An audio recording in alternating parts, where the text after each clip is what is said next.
All right. 6 Views TO Uncut King.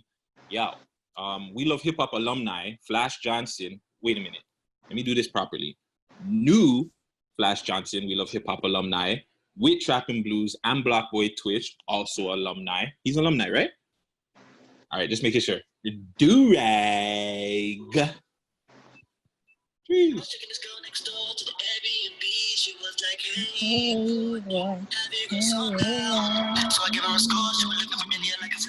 Yeah? Does he feel it? Okay. Hold on, we have to cut off the tune because you're YouTube. YouTube, fix up. And I think you played too long. You think you played it for too long anyways. Yeah? Oh, fuck. Yeah. Sorry. Shout out Friday on the edit. Thanks, Friday. You already know it's 6 Views Uncut TO. Your boy Gutzy Guttz with Savy the Go. So I try to rhyme it there, but it's okay. Hush. I tried it. Episode 10, y'all. Episode 10. Double digits. Episode 10. We made it. They said we couldn't do it, man. We didn't get canceled. Not yet. Mind you, we be canceled every week still. Yeah. I don't know. The last episode though, they liked it. They seemed to really like it. They said that we did a really good job with that one. Thank you, comment gang. We're trying for you guys, man. We're trying to be decent hosts for y'all. But if you still hate us, it's okay. We still appreciate you nonetheless. So thank you so much. Thank you so much. It's all love regardless. Hold on. Them debut. Yeah, them debut. So we can catch these in.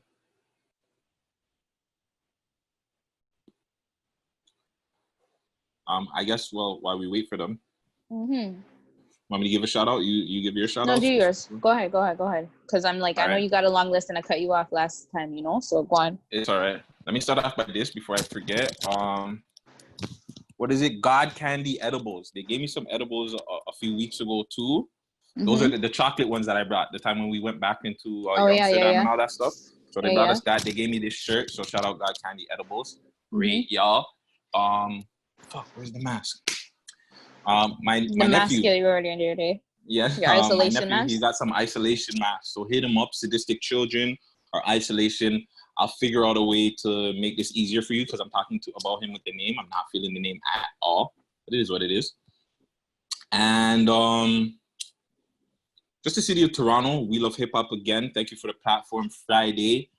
Friday's birthday. Big Man King was this past week. Shout out Herc, Gucci. Make sure you run up the Gucci and Basmati Rice interview. One of probably the funniest interviews ever. And yeah, just Toronto. Come on, guys. It's not that serious. I know the weather is nice. I know you want to go outside. I know you want to show everybody, the size of your tool. Pause. Come on, B. Let's do better. Like, can we just enjoy life? Like, I don't know. But that's it. 6 and 24 hours is enough. That's all I'm saying. 6 and 24 hours is enough. Brad, like they're trying to run up the score, and I'm trying to wonder why. Don't be back. Yeah. But it's okay. Don't be back. It's okay. That's fine. We'll come off of that for a little bit. But your shout out. Shout out again the team. Everybody in the background too. Raheel, Shandy. Empress. Guts, pick up yourself. Gucci for sure. I'm waiting for Life of Gucci. Like I'm waiting for it to be like official, so I can like watch. True to things. He's got to have like an everyday thing. Oh, who we got something there? Do we got one of our guests here? I think so.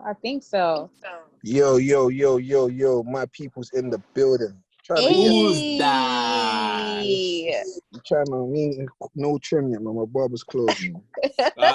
Don't worry, it's dark there, so you're good. They can't really see you too tough. You know what I mean? It's good. What, is this thing just alternating where anyone talks? It just alternates. Yeah, that's what it does. I've never done this before. I'm trying to call. If you want, you can change the view. if you want. Like instead of it's not gonna switch screens every time somebody talks. I can do it. Still, I feel like I'm on the We Love Hip Hop HQ. Oh, nice, nice. Let me just try That's call Trap awesome. in it. Let me try call Trap and then get him in. He just called me in it. No problem. We're just here. All right, bet. Okay. So, like I was saying, quick fast. So, quick shout out to the team. Thank you guys again for the platform. Appreciate the people that are watching. Keep watching, like the videos, comments. We really appreciate that. Follow, share, smash that like button, like Friday says all the time. Do all of that good stuff. Yeah, great. Quick shout out, House of Healing and Hers. Carrie's Candies. Make sure you hit them up so you can get details on what's going on. Is this one of them? Is this one of them or no? It isn't. That's actually from the dispensary. It's from one of the dispensaries that deliver. Cool, no? What else? Honestly, just pick up yourselves, guys. Just try to stay safe. I'm like, the vid is out and about. And on top of that, it seems to be hot outside. So, take time and take cover because, like everybody be easy. But yeah. So, quick recap. Before we do the recap, Yes. Subscribe to my YouTube page, yo. Oh, yeah. We were trying to get me to like 200. Let's get me to 1,000. Like, I want to monetize my videos. I want to help out all the artists that are out there as well. So also too, get my Instagram to, 10,000? I can't remember how much to do that swipe up thing. But just, my page is funny as hell, bro. Like, follow me on all social media platforms if you don't already. Believe me, you'll be hella entertained. Next thing too, get Savy to go to 1K, bro. Because she needs to start posting on her damn Instagram. The last post, I'm already at like 530, and I was like, I didn't even know. Proper. Like the other day, I was like, whoa. I looked at it and I didn't realize it, and I was at 525, and I went to sleep. I woke up, I was at 529. I was like, oh my gosh, 4 people following me in my sleep.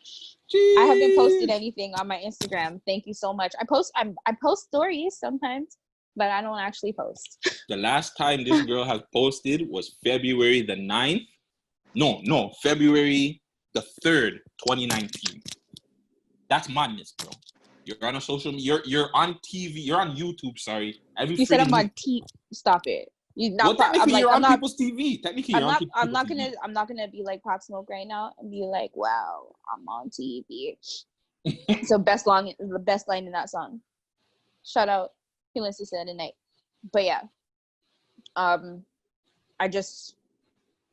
It is what it. I don't know, man. I'm not a social media person. It's just not my forte. I don't know. I just don't know. I'm gonna try. I'm gonna try this new year that's approaching, fast and quick. Which one? The 5 one days after? away.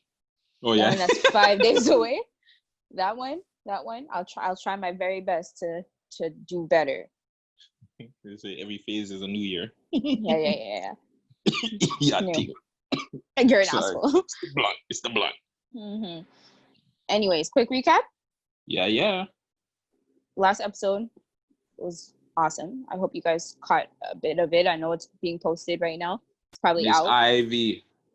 But that was like the dopest interview, the most insightful interview. Like, I learned so much about one person and just about life on a whole that I really appreciate that interview. Right. Can't lie. And she was open with us. She didn't hold nothing back.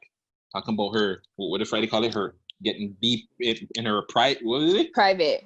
Private. I'm like, we were getting private. That's what happened. We got super private. Friday, can we not use uncut? I don't know why we don't just ask you that, but yeah. Can we not just use uncut? Like, is that a bad word? YouTube, what? YouTube needs. Who cares? YouTube, you need to fix up, fam. Like, let's be real. We're in Canada. You guys are complaining about them breaking up herb and stuff and saying that, come on, fam. Like, allow the things be. As long as people are not shooting, killing people, as long as you're not showing the JJ on the camera, who cares, bro? Without an advisory. Without the advisory, yeah. The first show it that, which We Love Hip Hop, I believe, does. Allow us. We're not showing vaginas. We're not showing vaginas here. No. We're not doing that, YouTube. Don't listen to Guttz. That is not what we're doing here. OnlyFans. But that interview was fire. I appreciated it. I'm gonna post it in my stories. I have a hashtag, and I need to post it with that hashtag because that every episode I get one sentence from the guest and or Guttz, and this one was a good one. And I have to tell the people, I have to share it with the people because it was good. I felt it when she said it. Is it the thing she said off camera? Indeed. Say less. Say less. What else did we talk? What else did we talk about? Well, we talked about, okay, let's segue because we're going to talk about it right now. Right now, we're going to talk about it. Let's do it. Because we talked about August and Jada in the last one. Let's do it. Oh, let's do it. So my girl admitted that she slept with August. I told you she slept with August. We all knew though.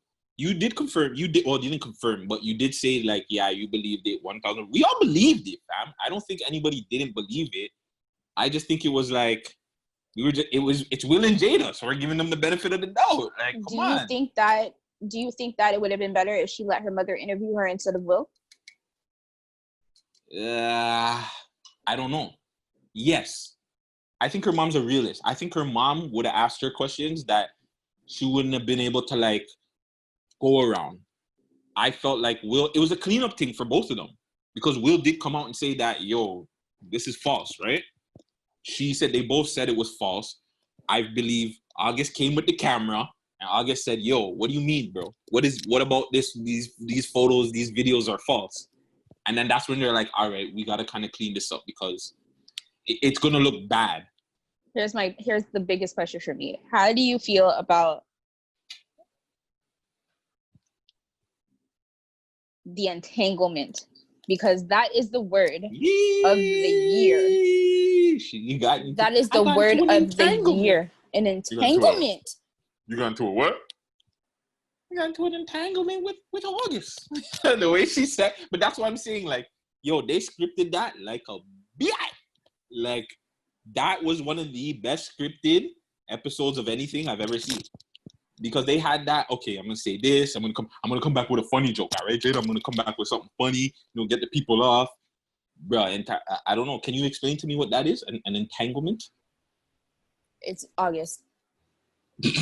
Look up the definition. It's Jada and August. That's what that is. That's Tory said to all his exes, I'm letting you know that you were in entanglement, not real relationships. That's what he said. I'm like, that's what that means, basically. So if you were in the past, if you were something that happened, if you were a mistake that happened in a relationship, apparently you can just get away with it by saying that person was an entanglement and everybody's okay with it. But how much of it was really, how can you say that's an whatever the word is? She was in a fam. That man to take pictures together, so the pictures were in a part of the entanglement. But that's what I'm saying. She said it was just an entanglement. Basically, it was irrelevant. So if it's irrelevant, I don't know how she could say that's irrelevant. That's hella not irrelevant. That was one of the most relevant relationships. You had him on your show like what, last year times. Like, come on, like. That'd be like me bringing one of my ex things on the show, which I would do just for entertainment value. But like, if she still has feelings for me or something, I'm not doing that. You know what I mean? That's sticky, bro. But especially if I'm already moved on and in another thing, like. But you're married, so forget the whole like moved on in another thing. You are married, B. Whether you were separated or not, you're still kind of married. So you got involved in a situation, and now somebody's still caught up in it. He's hella caught up in it. So, yo, is August being a bad side thing? Was he a bad side thing because he was like, he exposed it? Should he even have said like, I don't know, I don't know how it started. I don't know how it started. Well, regardless of how it started, they were in a relationship. I don't know, they had probably. No, not like that. Like, anything? how did it all come out? How did it all come out like that? Because I'm like, how did that happen? How did this story start? I guess it was during the interview with Angela Yee. Again, I didn't watch the full interview. I just seen the snippets with everybody else. Well, what most people watched. Actually, most people did watch the actual interview because it has 1 million views. Anyways, they were speaking about the relationship of him and Jada. And I think that's when it came out where it was just like, yeah, we actually, like, I guess Angela asked him, like, what was it? Like, was it a thing? Was it just like you had feelings? Like, your feelings were a little bit stronger for her? And I guess he was like, yeah, no, it's a thing, bro. Like, we had a thing. Like, we were in a relationship. That's why I'm just like, yo, she's greasy. And all you gal them. Okay, I have a few things. First off, Toronto girls that are getting run down and trained down by beer mans, you guys can't have an entanglement because your coochie's run down, all right? Jada's coochie wasn't run down. As far as I know, it wasn't that run down. And if it was run down, it was run down by like top tier. You guys are getting run down by Darren and D-Mac and, you know, Pizzo, and J Bizzle from Jane. No, that don't count. Your coochie doesn't count. Secondly, if the tables were turned, this whole double standard thing, if the tables were turned, you guys would be killing Will right now. Will would be getting killed. The amount of love I see you women giving Jada is disrespectful, bro. This man gave us Fresh Prince, and that's how you're treating him? This is wrong. I'm not defending it, but Will also has them with other man rumors, so I don't know if that's any better of you. Other man rumors? That's what he said? Yeah. What? I never You heard didn't that. hear those? Oh I my heard God. okay, don't get me twisted. I heard about the swingers. I heard that they were swingers from time. And I do know that Will had like one of his first movies was the movie where, you know, he got diggled. But I didn't think he was like, I just think, yo, he was young. He wanted to be big in the acting career. And he was like, all right, give me the It wasn't that movie. It was like later. What is the comedian's name? I can't even remember his name. I'm going to find the story for you guys because I'm going to find it and I'm going to send it to you. And I'm not trying to like bash Will in any way, like form. Like that's not what I'm doing at all. But I'm like, I'm just playing devil's advocate. I'm like, his closet's not so clean. So you're saying because his closet's not clean, this is what Jada did is okay? I didn't say it was okay. I was just playing devil's advocate, B. That's it. Because I was like, you came for the girls in Toronto, and I was like, hell ooh, yes. I was like, if you felt that, that's terrible. Because I'm like, that's awful. I'm hearing all these girls. Oh, I'm gonna get into it. No, you're not. Who the hell thinks that your things are that ton up that you can get into it? No. Wow. You're regular, and this is why only Jada can do them regular things. And okay, on to the next something here. So because why you're just a one. Question: do you think that open relationships can work? Yes. Why? It just depends on the people.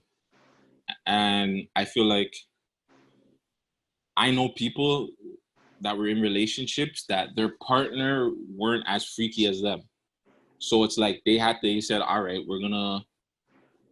we gotta open this up, bro. Like I gotta be able, like we just gotta both help both parties. And it helped the relationship. Like these people are still together. Some of them didn't work, but I know 1-2 people that have open relationships and they're still together to this day. So I feel like it can work. It really depends on the parties. Both parties got to be committed to it. And it can't be a thing where like with open relationships, it's tricky, right? So let's just say like me and my girl bring another girl into the situation, whatever, right? It can't be a situation where I go behind her back and start pining that girl, which I think a lot of things happen. But again, yeah, I think it's doable. I don't think I could do it. Oh. I think it's doable. Okay. Okay. Who's that? We got one of our guests coming through. Get his audio connected. Hey. Yeah, we hear you now. What's good? Oh, no. What's going on? Sorry for the long thing, but like, you know, that's okay. Just like your name is, you're trapping in the blues, man. We understand, you know. It's all good. It's okay. Let's intro one of our guests right now, Trapping Blues. He's got the hit record right now, Do Rag Out. How come yo fam, we do it out for you, B? Huh? We got the do-rags on just for you guys. I know. I didn't have mine. No, I just took mine off as well. I just took it off. I had it there, but You know, certain colours ain't appropriate. You get me? Oh, I hear you. I hear you. I hear you. Oh, see, this is what I'm saying. I'm all getting calls. Hold on. Oh, man. Yeah. All right. Well, that's awesome. Where's Flash? Is he coming So- back? He oh, man. I was waiting for him. He was waiting for me, and he's not even here. Where is he? Funny guy. Can you turn your Funny phone guy. in landscape for us? Landscape, hold on. Oh, Yeah, better. beautiful. Thank you, brother. Thank you. So Trapping Blues in the building with us in Zoom. For the people that don't know you, can you just give us a little rundown of who you are, where you're from? What's going on with the connection? You getting bad connect over there? Can I get the iPhone charger? Oh, never mind. Is that my connection? Is that me? It was, but it's okay. You still here? Hold on. Give me a minute to make sure things is all in order. No No problem. problem, brother. It's in order. It's in order. Don't worry, we're uncut. This is Toronto Uncut. It's in order. We good. We'll edit all this out after. Shout out to Friday. Yeah, let's roll. Shout out, Friday. Thank you. I'm ready for you guys. Where's Flash though, for real? They're calling me down. I'm in here and ready. Well, he was in here earlier, and I think he was And then trying to get you, and then he left. So I don't It's know. really that bugging. Yeah, you're slowing up a little bit. Can't be that bugging. We hear Kinda you though. frozen. Yeah, we can hear you. You know what's so funny? The Wi-Fi was Oh. perfect throughout the whole day. As soon as I want to do something, the Wi-Fi wants to act. That's usually what happens. Same thing just happened to me not too long ago. Doesn't make any sense. Well, while we got you on Good Connect right here, do you want to tell us? Yeah, tell the people, who you are, where you're from. Well, I go by the name Trapping Blues, and it's more than just an artist name. To me, it's my genre. It's what I do. I don't go about my music in the way that the traditional trap rapper would do it, because I don't consider myself as a trap rapper.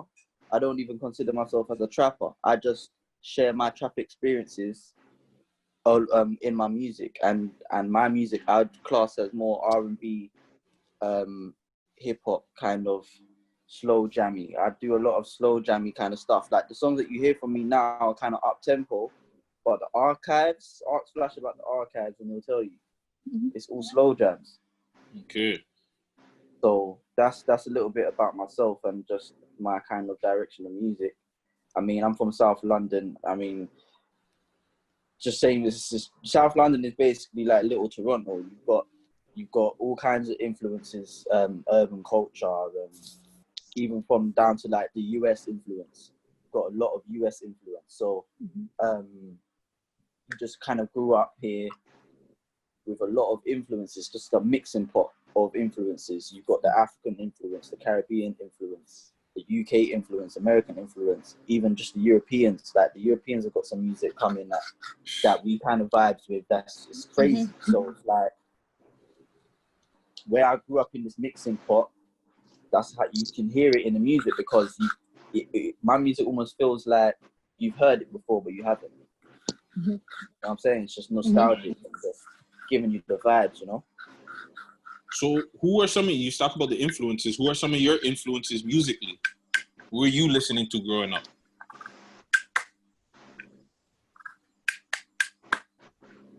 You heard me? You? Trap, you there?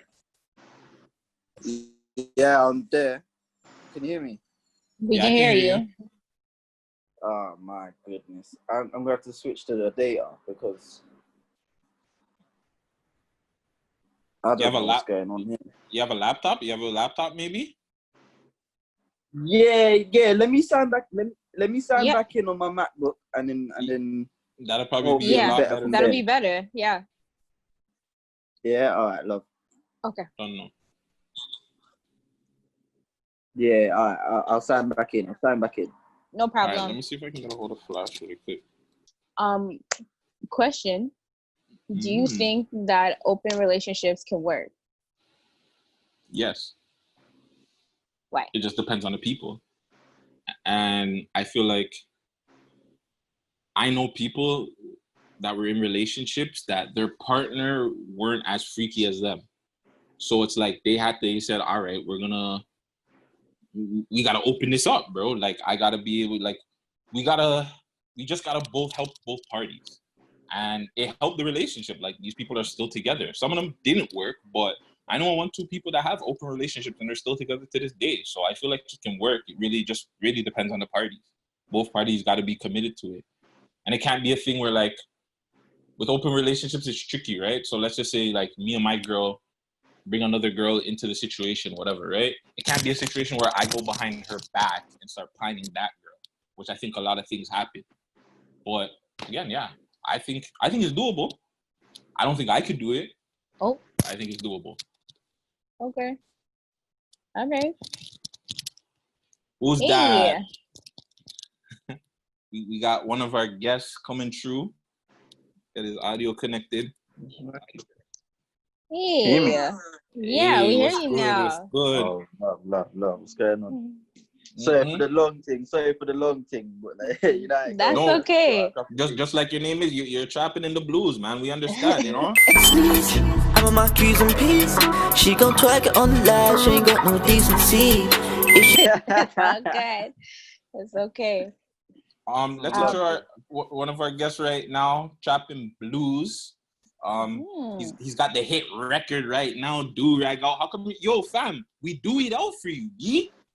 Huh? We got the do-rags on just for you Yeah, guys. I know. I don't even have mine. No, I just took mine off as well. I just took it off. I had it there, but you know, certain colors ain't appropriate. You get me? Oh, I hear you. Oh, see, this is what I'm saying. I'm all getting calls. Hold on.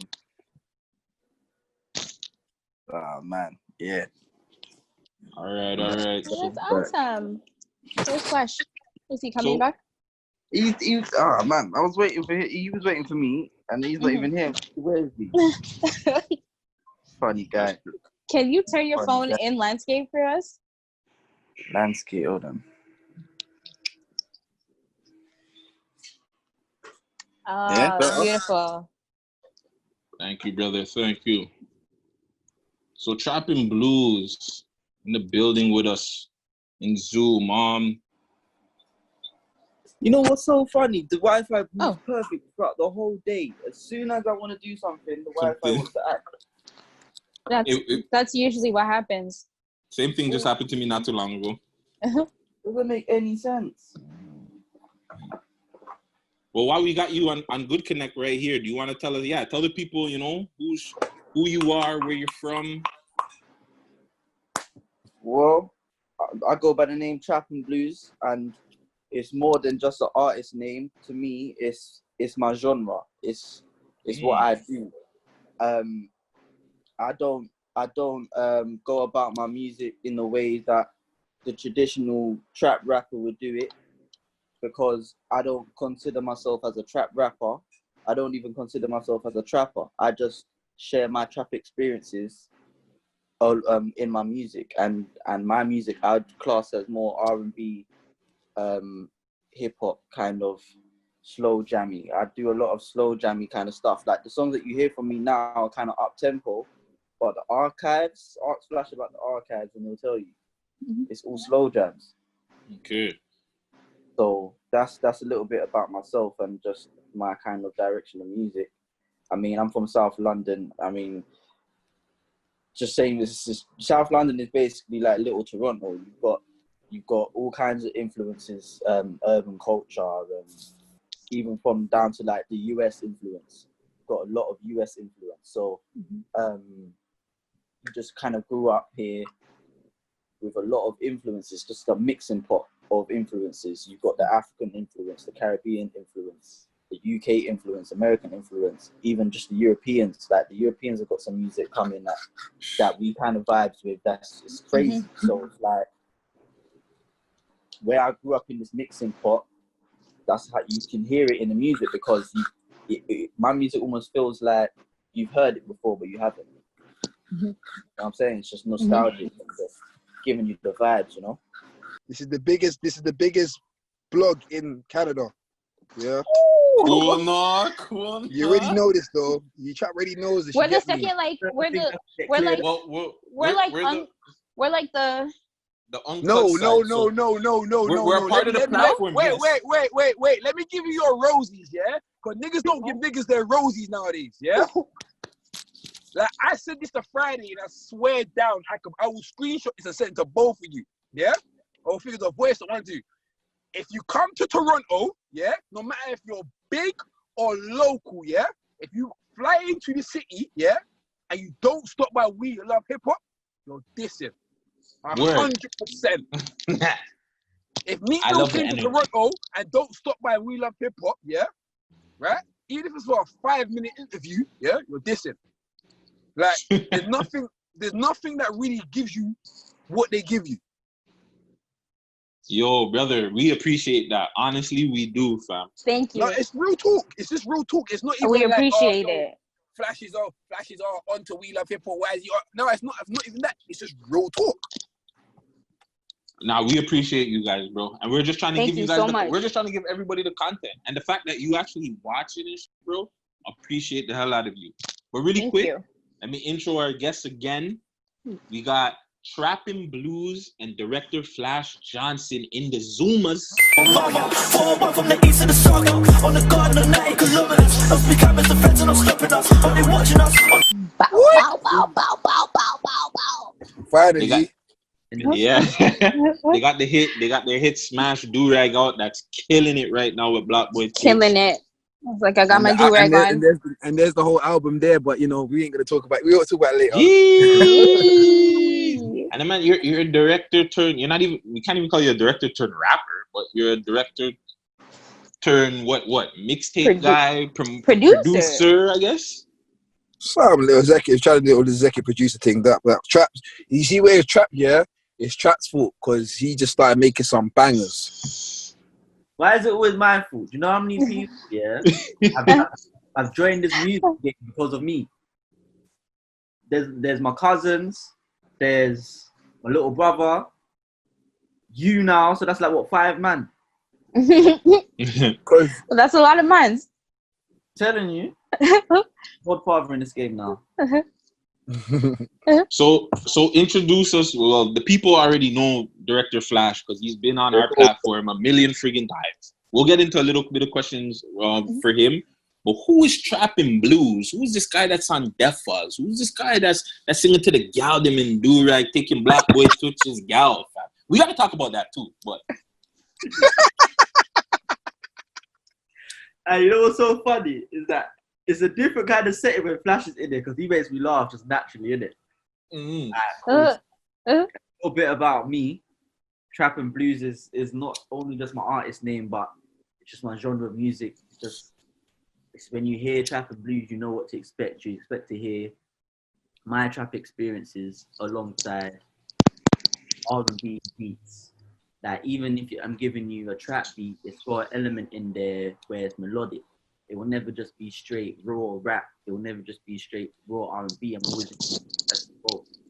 And it's just my environment of just growing up in South London where you've just got a mixing pot of influences. You've got the African influence, you've got the Caribbean influence, you've got the UK influence, that garage, grime.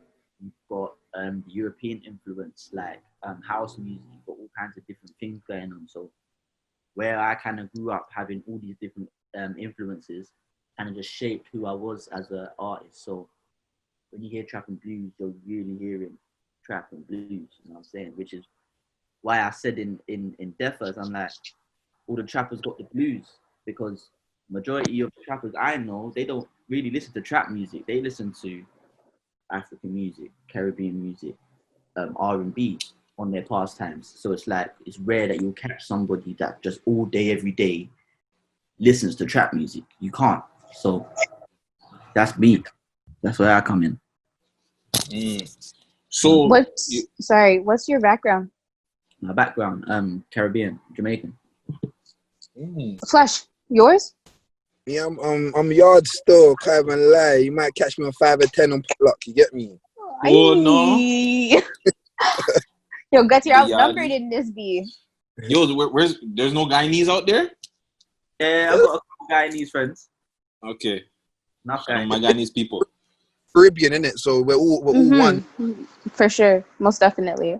But growing up, if you was any kind of other Caribbean, you were just with the Jamaicans. That was just it. 100%. You're Jamaican or African. That's one of the two. Yeah, that was it.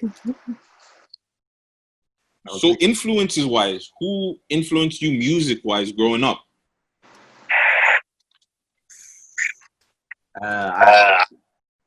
First influence, musical influence, MJ all the way, innit? That was my influence, my guy. I was the kind of guy in school, all the school discos, I'm in the center doing the whole Michael Jackson impersonation, doing the moonwalk, all of that.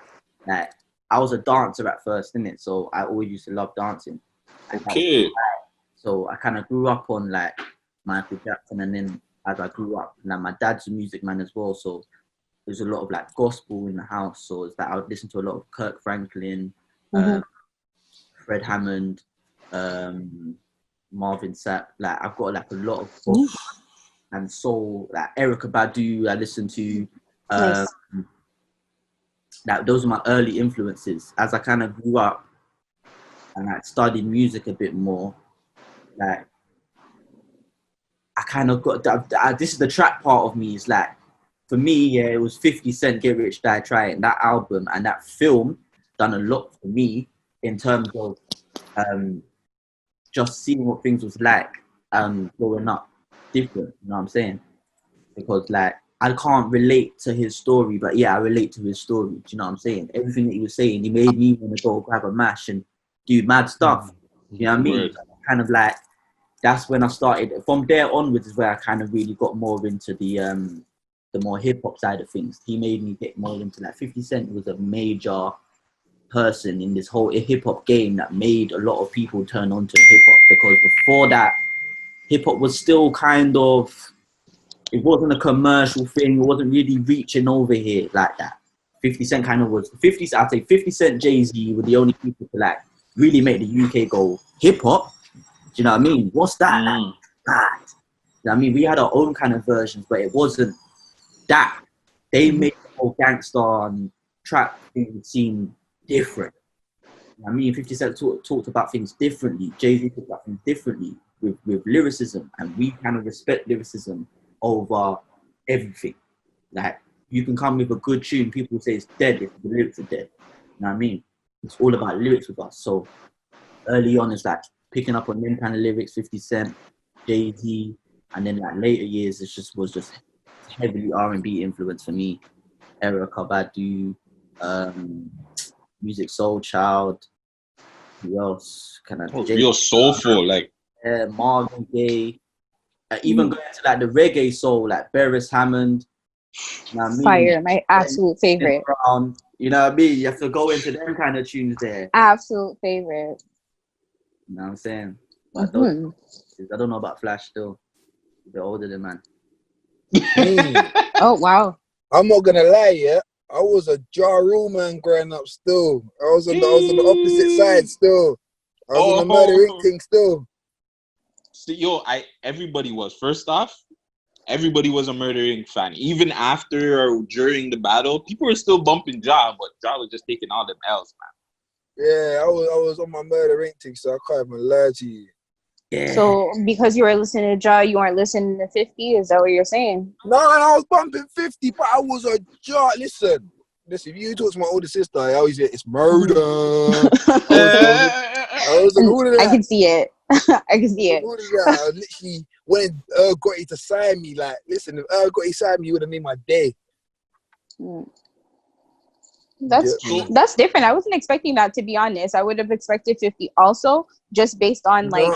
I like 50, but just on like just being 50 Cent, like just his presence alone, I feel like it's just something that everybody But you know what was it is? listening to at that 50, time. I wasn't But brought he up was on an the asshole, streets. you know.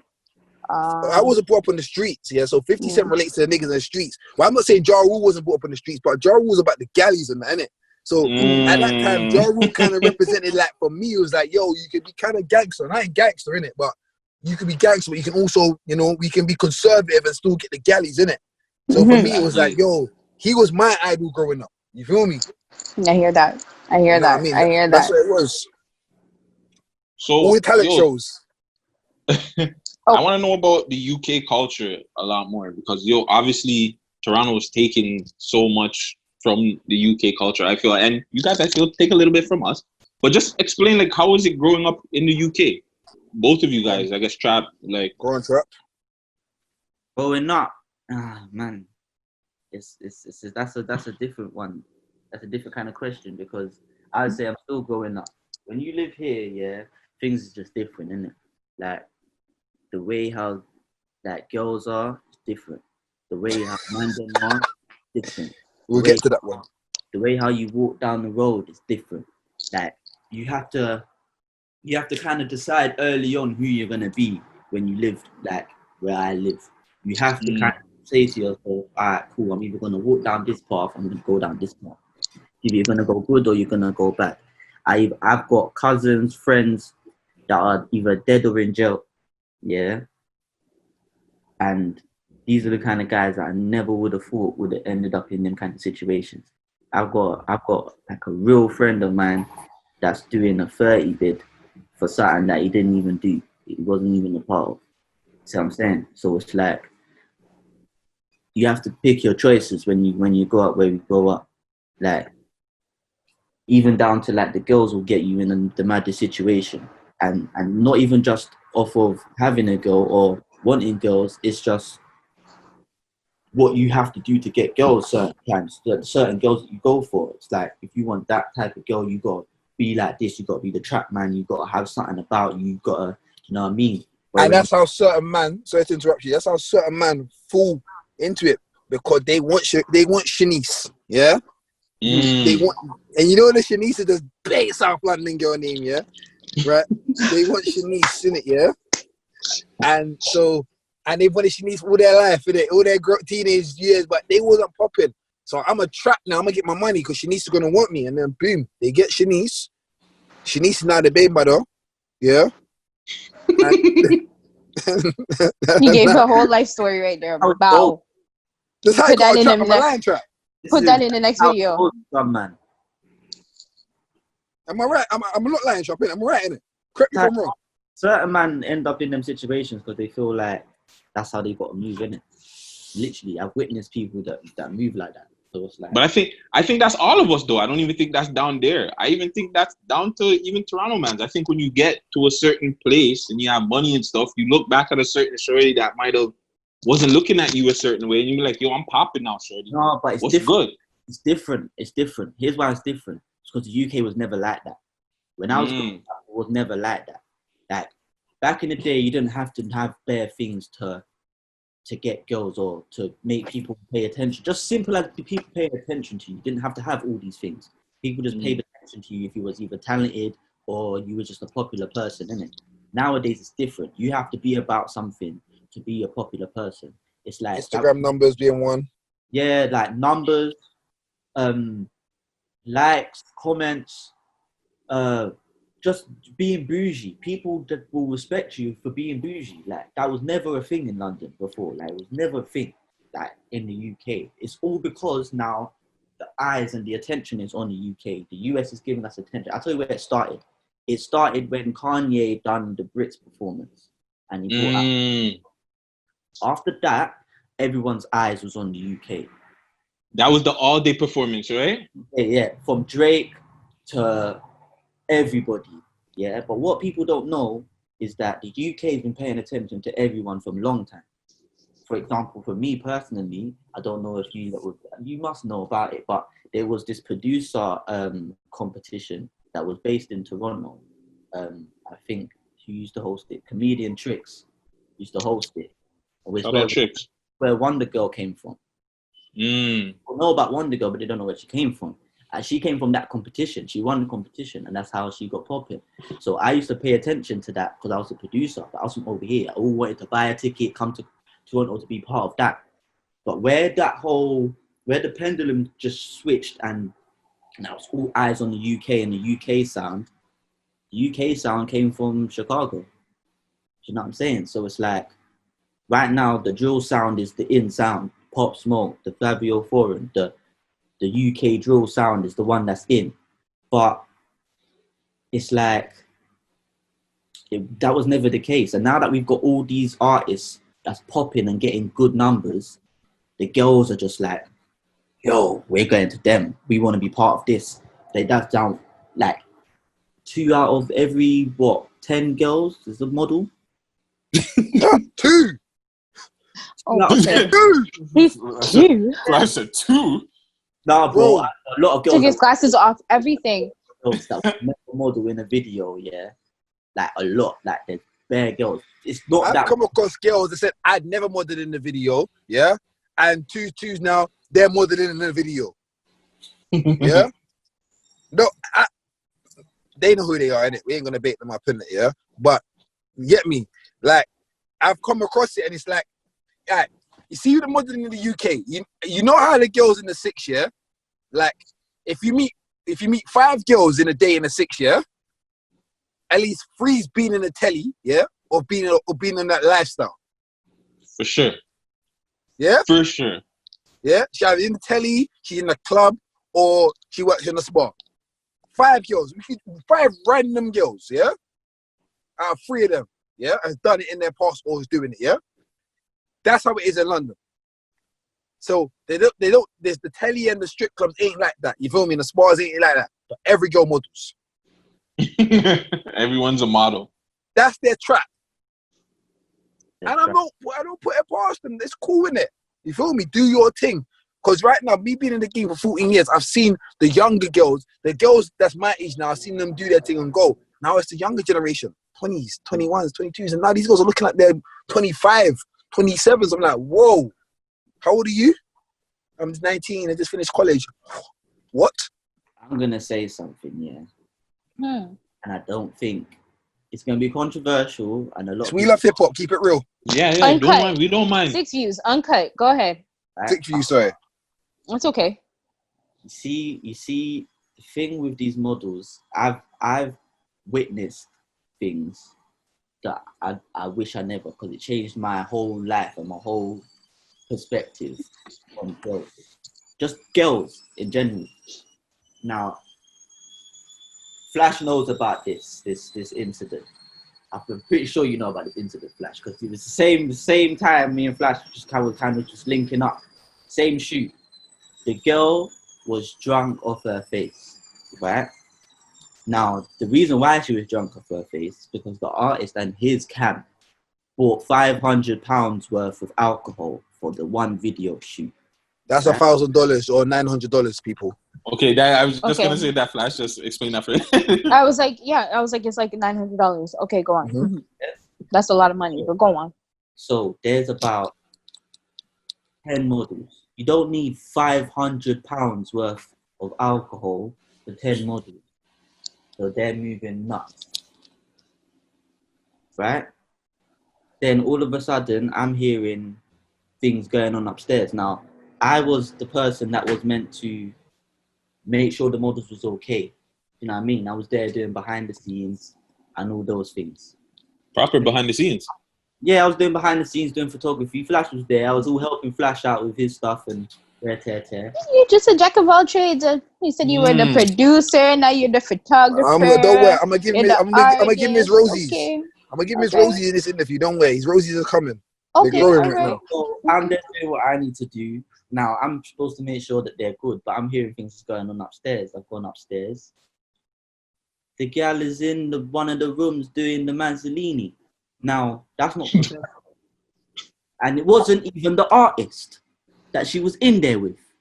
Who's she in there with? One of his boys. R.I.P. to the boy, because obviously he's not with us no more. But That's crazy. this is what these models are on. They don't even care if it's the main guy. They will start from his bedroom. then work their way up the chain. I've literally seen it happen before. Like, so it just made me say, you know what? These girls they're not really serious. And you see the situation here, yeah? I'm Right? sorry. Right before Go you, on. just before you continue, can you just repeat what you said she was doing? She was in the room doing the Mazzolini. That's what she The was in. Mazzolini. I just wanted to make sure that's really what you said. That's No, the no. name of this Alright. episode. The Sam's gonna Mazzolini. take Most Sam's gonna take it definitely. Mazzolini. I said what? That's If the name of the if episode. I hear a song come out of the six and it's talking about Mazzolini, I know where it came from now. Most definitely. I'm here. gonna put it in my bars. I promise you. Yo! I promise you. That Director Flash, Trapping Blues, Gutsy Guts, Mazzolini. Track coming soon. I got you. Executive produced by Fly. Hey, don't make me pull out some beats for you, know. I got some beats for you still. Let's do it.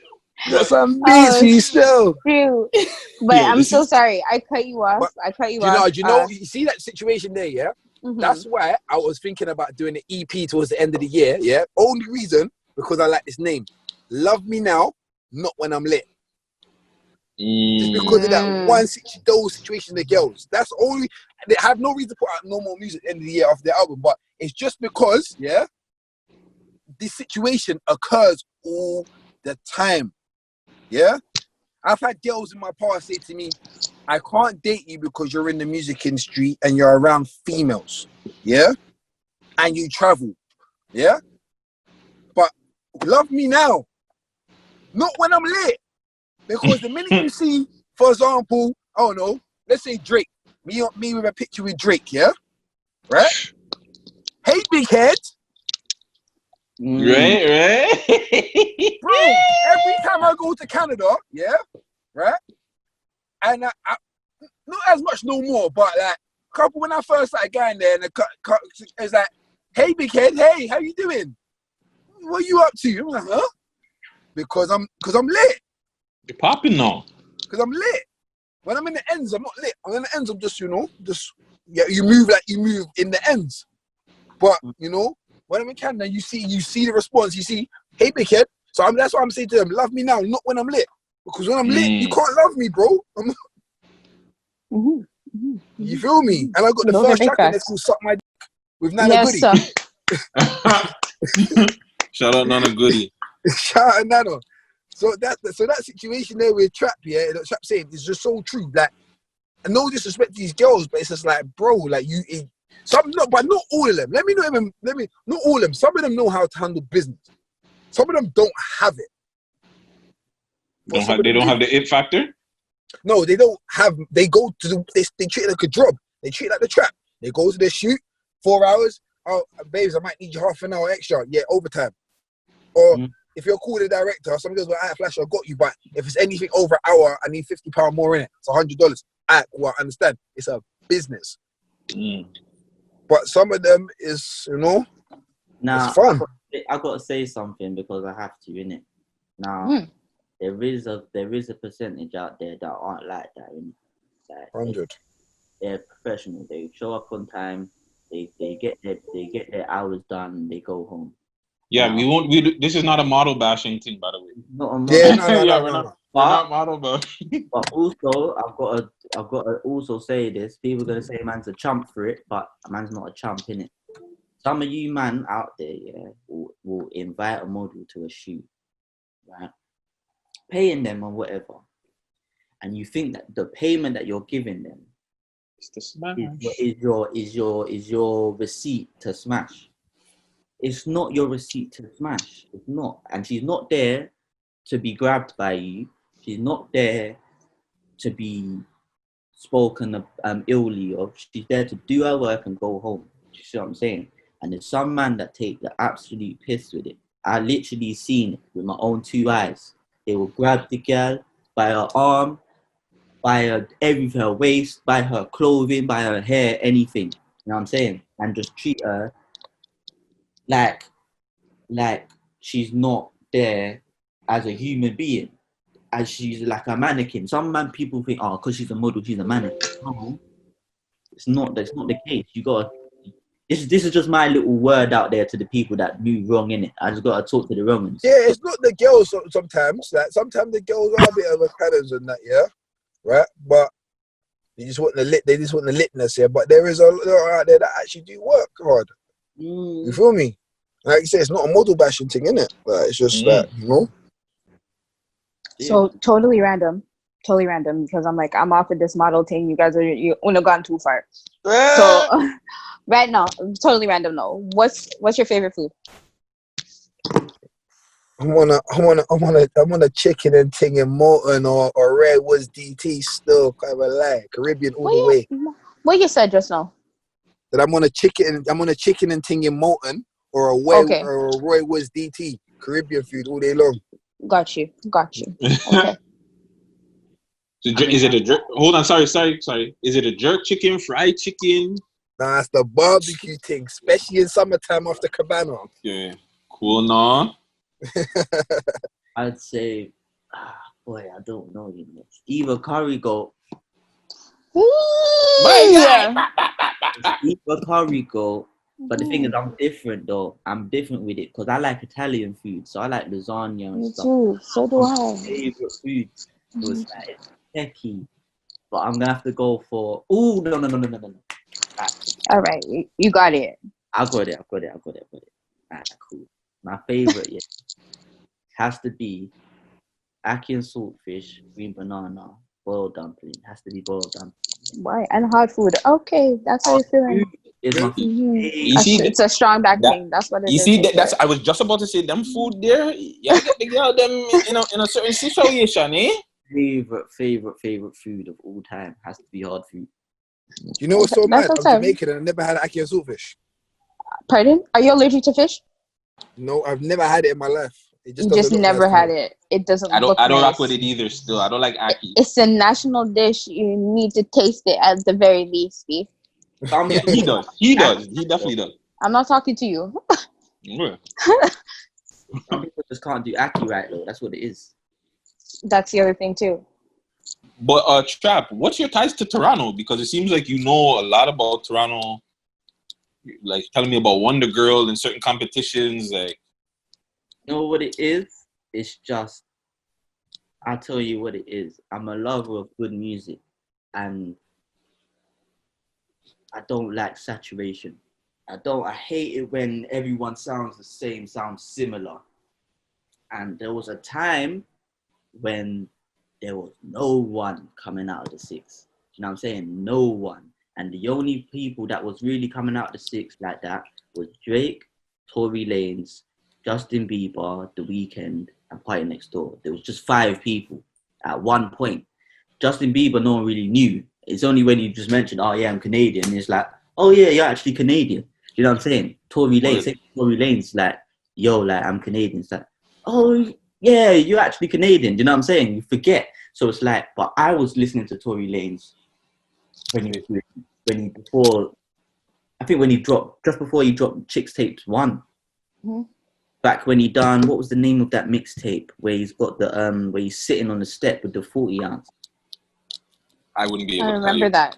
I remember the cover of that, but I know covers. I don't know names. Yeah, but anyway, that mixtape was what got me started listening to him. Certain tunes like Henny in Hand, you know what I mean? Big tunes. So, and that was, I can't even tell you the date on that one there, but early Drake, So Far Gone Drake, just before Thank Me Later came out. I was listening to him from then. I was listening to The Weeknd from, he done the Trust Issues remix. Mm-hmm. That's early Weeknd, you know what I'm saying? Right. And before, Weeknd, sorry. When Party Next Door, just before he dropped Party Next Door 1, back when he only had like certain tunes out, he had a cover to the one tune by Joe, Table for Two. That tune got me onto Party Next Door. Then he dropped Party Next Door 1, and then EBH and What's Good and Curious, and them kind of tunes got me hooked to that sound. And then that whole sound became the Six sound. You know what I'm saying? Party Next Door was the sound of the Six. Everyone that came out after Party Next Door was either trying to be like Drake, like Party Next Door, or like The Weeknd. I'm saying he was only trying to be like the people. Only people that was outside of that mold was that Tory Lanez, who does everything. You know what I'm saying, and he does everything well. So it's like cool. Then you've got to look at it like the producer side. I was looking at producers from way before the artists. Boy Wonder, 40, who else? Wonder Girl, but the producer camp thing. What else? Just the sound, man. Just the sound that you guys have is different, and it's so like I listen to artists in the six, and I'm like, I know what they're talking about without knowing what they're talking about. You know what I'm saying? One of my favorite tunes out the six is Tutu and what's his name? Tutu and Tang. And Tutu. Zelda Blanco. That's my That track Wow. is fire. So hold on. That's crazy because that song came out like what 2-3 years ago, and for somebody in the UK telling, like, you know what I'm saying? That's crazy to me to just see how far Toronto music has come. Because, bro, again, for you to know an underground banger like that, to me, that's crazy, bro. The thing is, to me, that shouldn't even be an underground banger. That song was real. You know why it was so real? Because they were just talking gritty the whole way through. Even just the video attracted man to the whole thing, because it was like they had the cast out, they had the girls from the telly in the video. Like they was even in the they was showing us. Cool. Let me give you the I'll give you the UK example of that kind of song. Would be like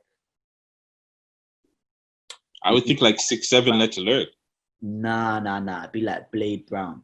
Blade Brown, when Blade Brown, the reason why Blade Brown is respected in the UK as highly as he is because when he raps, you understand what he's talking about, but I've never lived a day in his life. Do you know what I'm saying? He talks about his workers and how much they get paid, and you're like, I want to be your worker. Do you know what I mean? Like, no, for real, bro. You know about Blade Brown?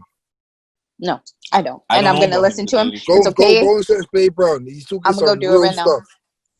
I'll definitely do it because I'm on my UK heavy. So that's funny how I've never heard him yet. That old school Blade Brown and old school Jay Spades from the East. I've heard of Jay Spades. Jay Spades is one of the main guys from the UK, which is why hip hop is even popping. Yeah, them and Mashtown. Mashtown's from Hackney. Huh? So that's what Margs, Asco. If you heard of Asco, who else?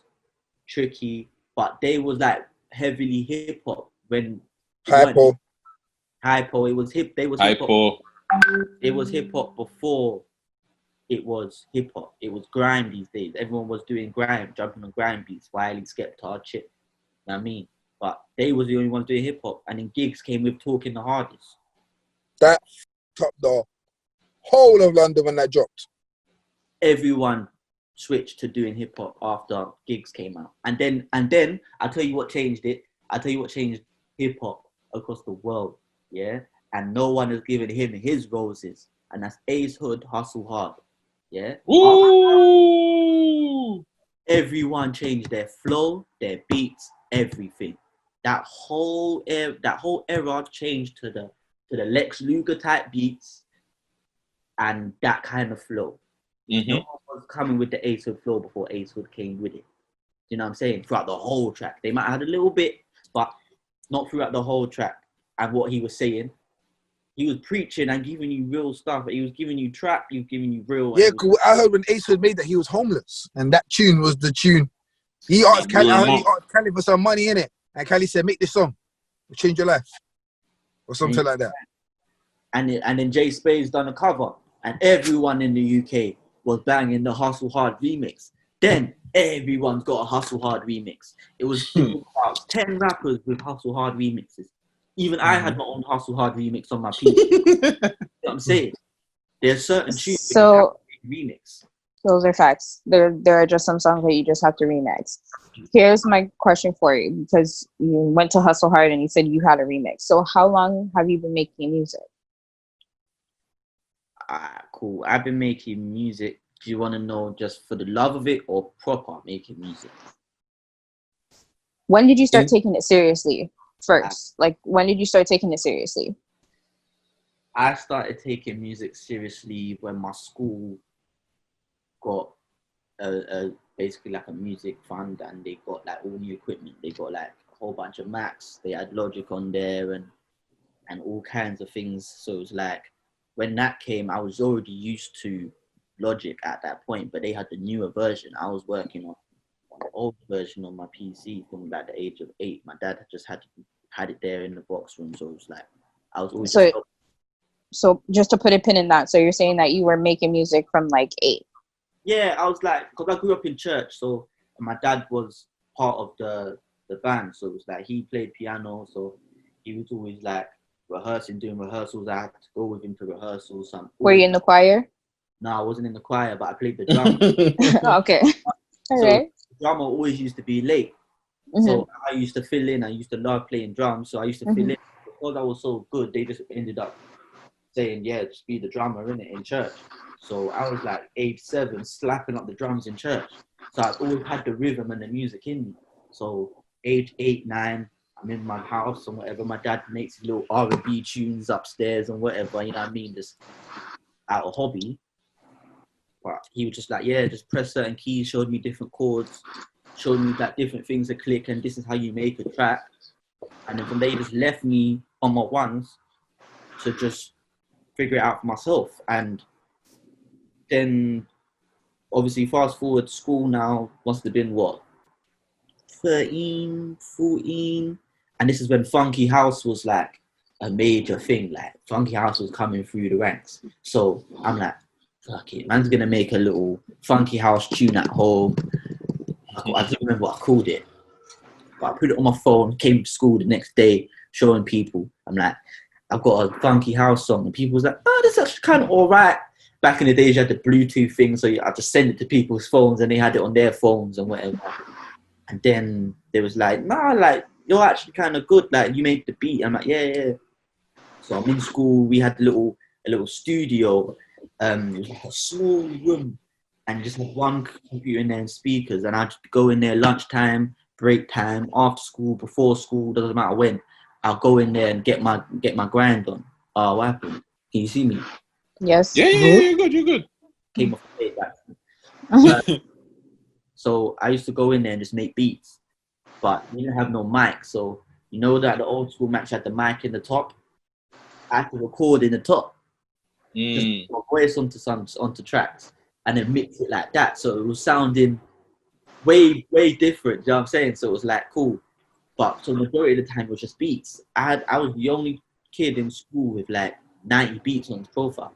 Everyone else had like little things that they made in class. I had like 100 and something files. That to the point where the teacher was like, "You have to like, get a hard drive because we can't." Some of the thing. I had to delete certain things, beats and whatever. But where I really started taking it serious was when my same brethren that I said is doing the 30 bid. We was in class one day, and he just said to me, "Bro, do this music thing and take it far because you've got a talent in it." You know what I'm saying? Like lunchtime, I would have all the older children in my studio room listening to my beats, doing freestyles from 2 years above me. So it was like, that's when I said, I'm doing this thing. And I had a little collective, me and my friends who's rapping, writing my little raps, doing whatever. And we was like, we're gonna blow. From then, I've not let go of that dream. So that's where it all started for me, really. Dope. How did you and Flash link up?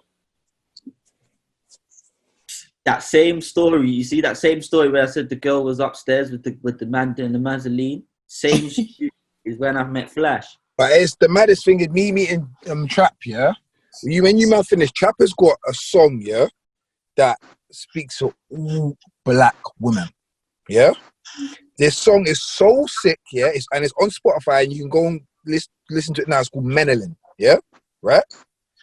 And that track was the anthem of 2018 for me, yeah? So I always knew this guy was talented, yeah? But it's me, I'm a man of timing. You get me?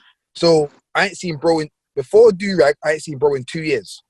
Maybe 2 years or 3 years, yeah? But he just shows my support, get me, send my music, I'll listen to it. You know what I mean? It was just like, you know, the online support because you know someone.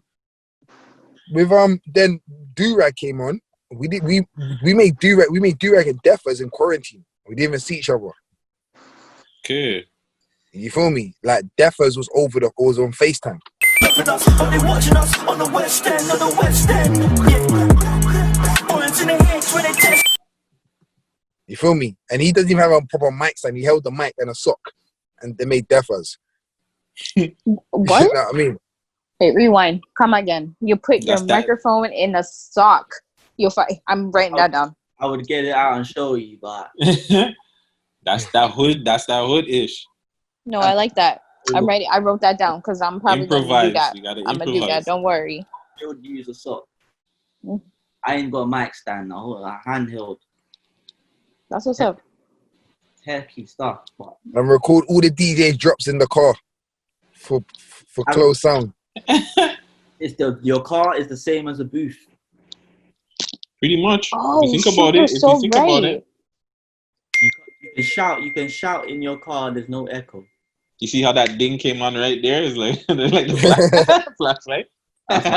That's my girl messaging me. Look at that. Oh, you answered one of our uncut questions. Oh You man. did. It's okay. What? Was that one of the questions? It is, but we'll get there. All right. Okay, so that's how you guys met. So you guys met at the shoot. Yeah, and oh, no, sorry. So- one thing I've got to disclose about melanin, yeah, before. Oh. It's my only chance to actually mention melanin.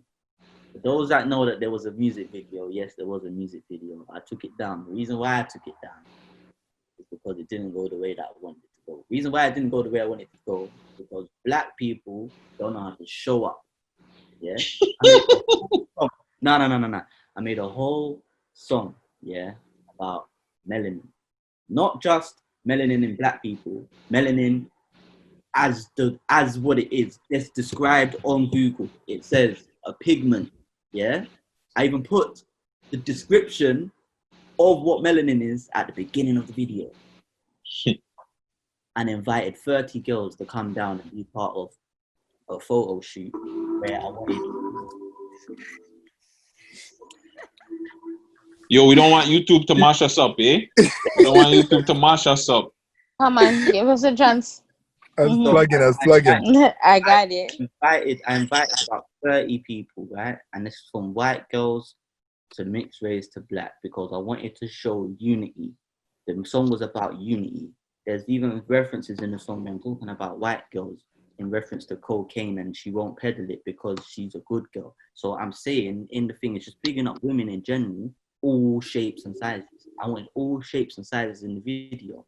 Even at the end of the video, I had my cousin in a jacket that said equal something, I don't remember, equal rights or something with a peace sign in multicolored jeans jacket. You know what I'm saying? That was meant to be about melanin, not just black people, melanin.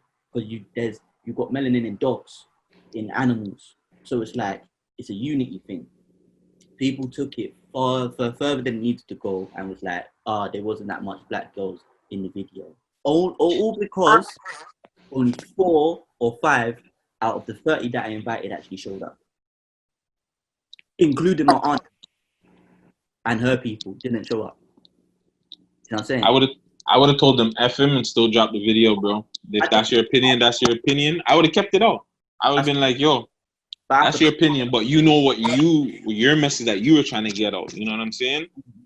But basically, the whole moral of that was Flash was talking about melanin and about it being his anthem, and it's like that's what made me kind of Flash a long way because he showed support to something and he understood something that the way I wanted him to understand it. Music, I just see music as something. If you got good music, you got good music. Word. Word. Okay, but there's something I wanted to bring up. You kind of spoke about it earlier, Chap. So you said obviously the UK took the drill sound from Chicago, right? Mm-hmm. And obviously New York is killing this drill stuff right now. Yeah. But I feel like the UK sound is totally, like the UK drill sound is totally different from the Chicago sound. And I feel like New York is more taking what UK is doing, more with the beats and the style kind of rapping wise. Mhm. And they're kind of using that more than you guys did with the Chicago sound. Now, I might be wrong, but you guys want to both give me your opinions on that? Flash go first. I feel like the UK, we're just telling you a story.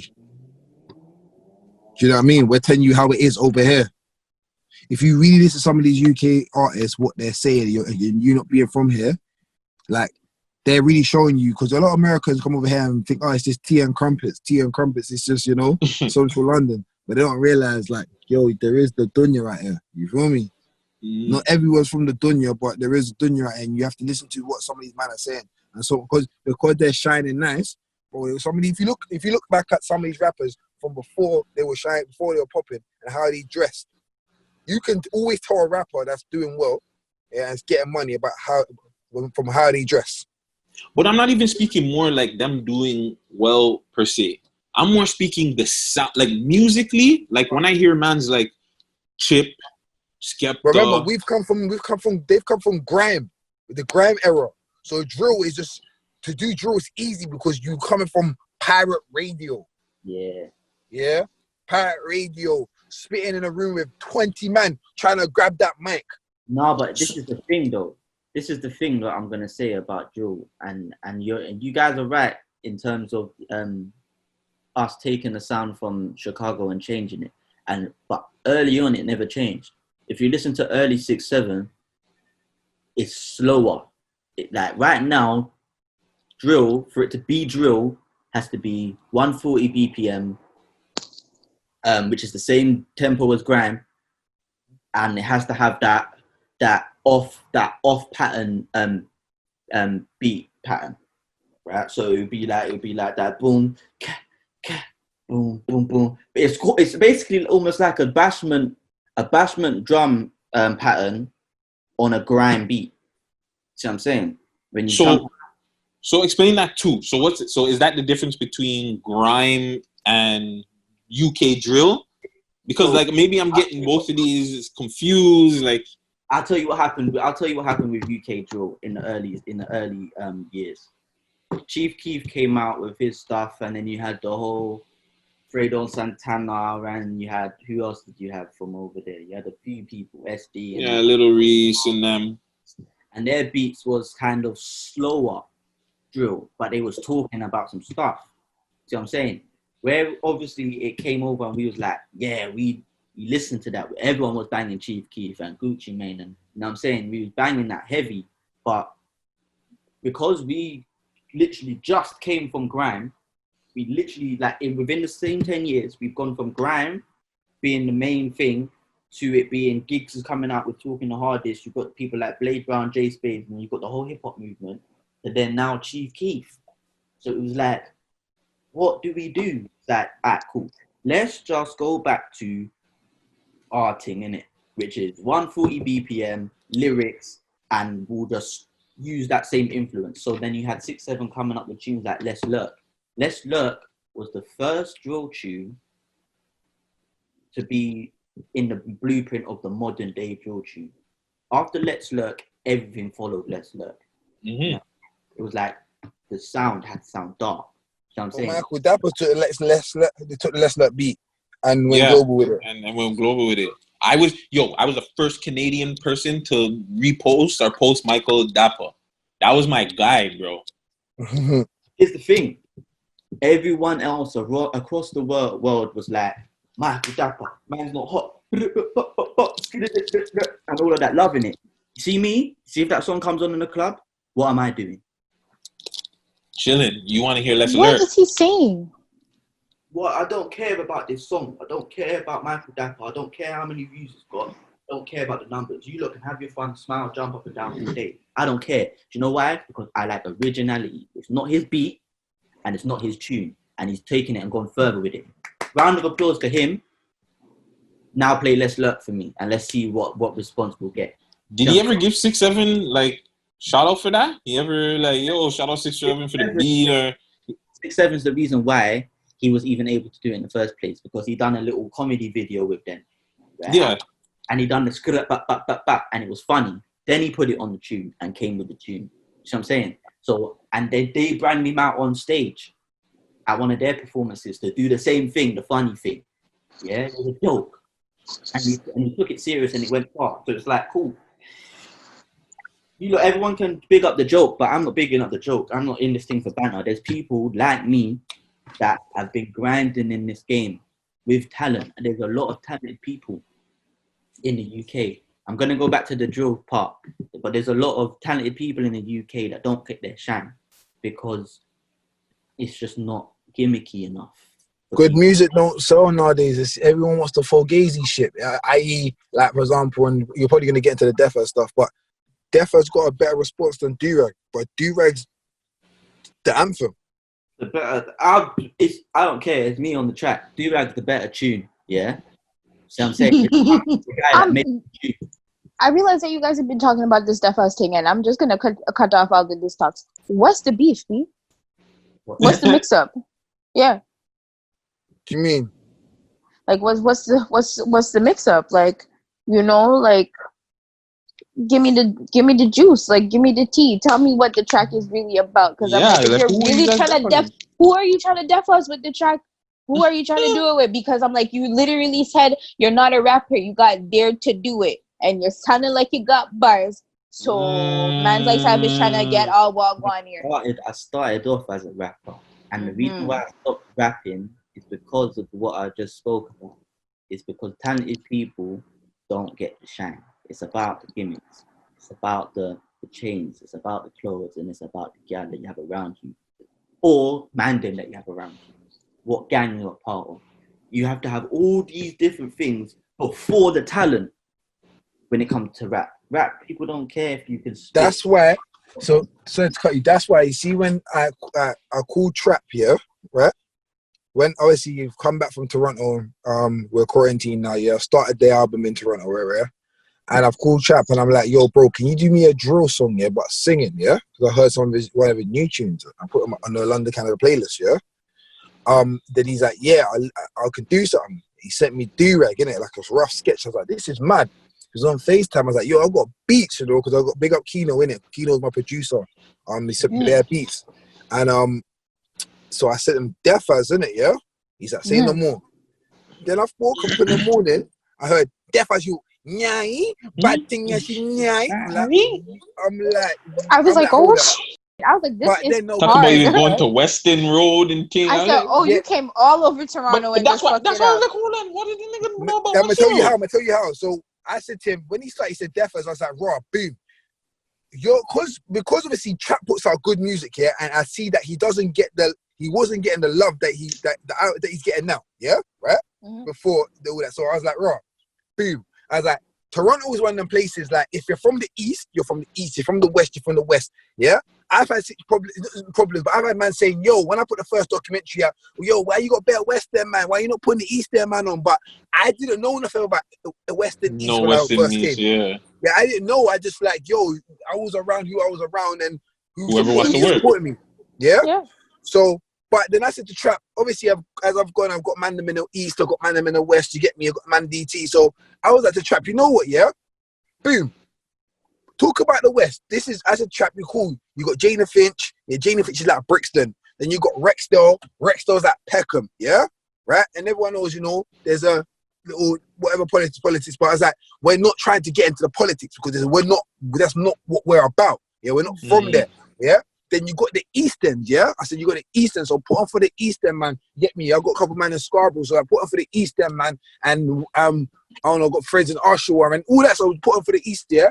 And then, obviously, you got the 401. I said, right, I told him, right, the 401 takes you from, he wrote all this down. I didn't tell him what to say. I said, the 401 just takes you from all the way from East to West, and you can go all the way to H, yeah? So now I'm like, Tim, Foreign's my right-hand man in the city, innit, yeah? And in the H, the rapper that's popping, I say, is Foreign. Foreign's in the H when they test them. Boom. Put the H on. Yeah? So now, you're showing the ties. Yeah?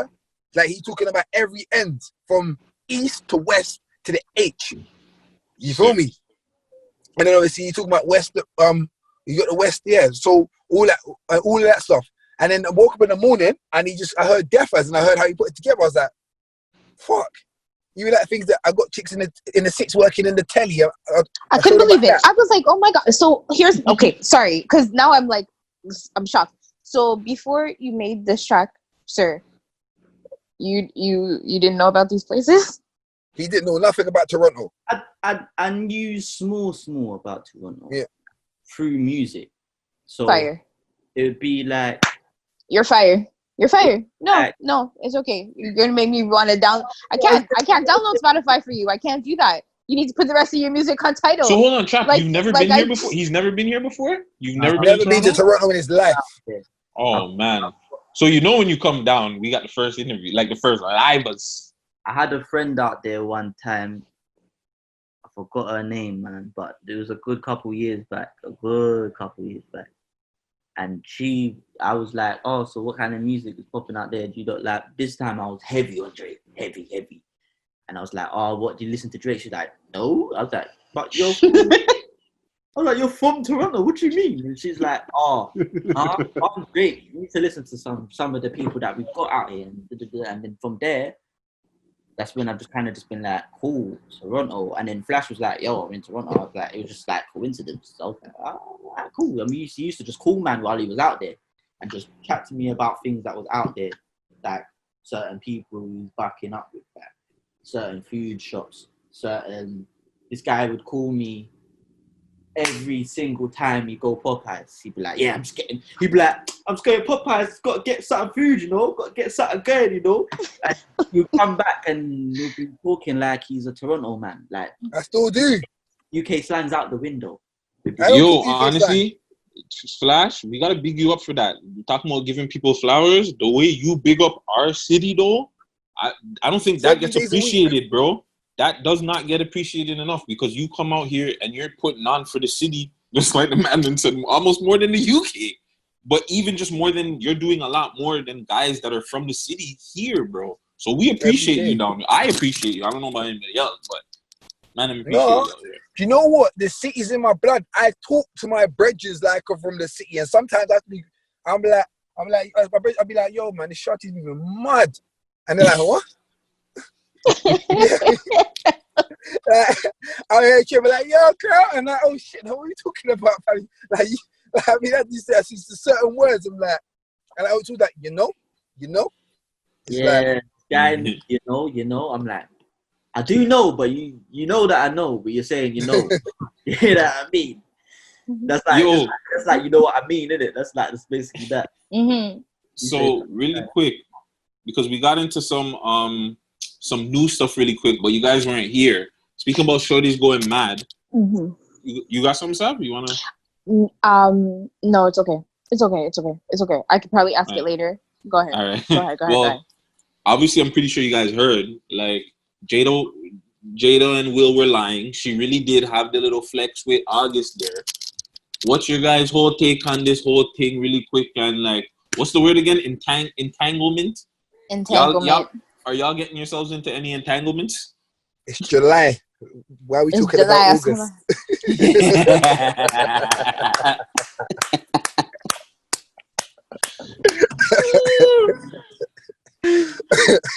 Oh, funny. No comment. How funny the memes are, though.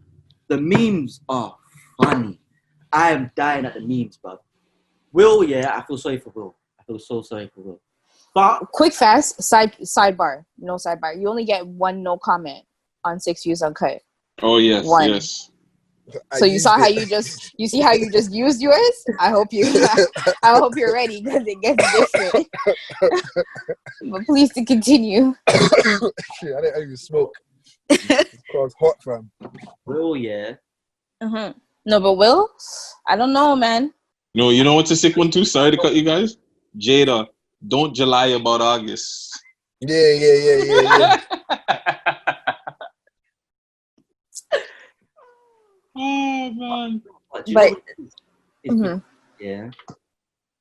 everybody expects Will to give a bigger response, but at the same time, this is not new knowledge to him. If he's been knowing about it and they've squashed it between Jada and Will, there's nothing that we can really say about their relationship. It's not our business, you know what I mean? And if it wasn't for August coming out and saying whatever, it still wouldn't have been none of our business. You know what I'm saying?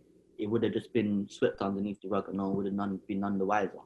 But at the same time, you have to look at it like Will Smith was in the headlines all the time. Oh, is he cheating on Jada? Has he cheated on Jada? Margot Robbie, did he do this? Did he do that?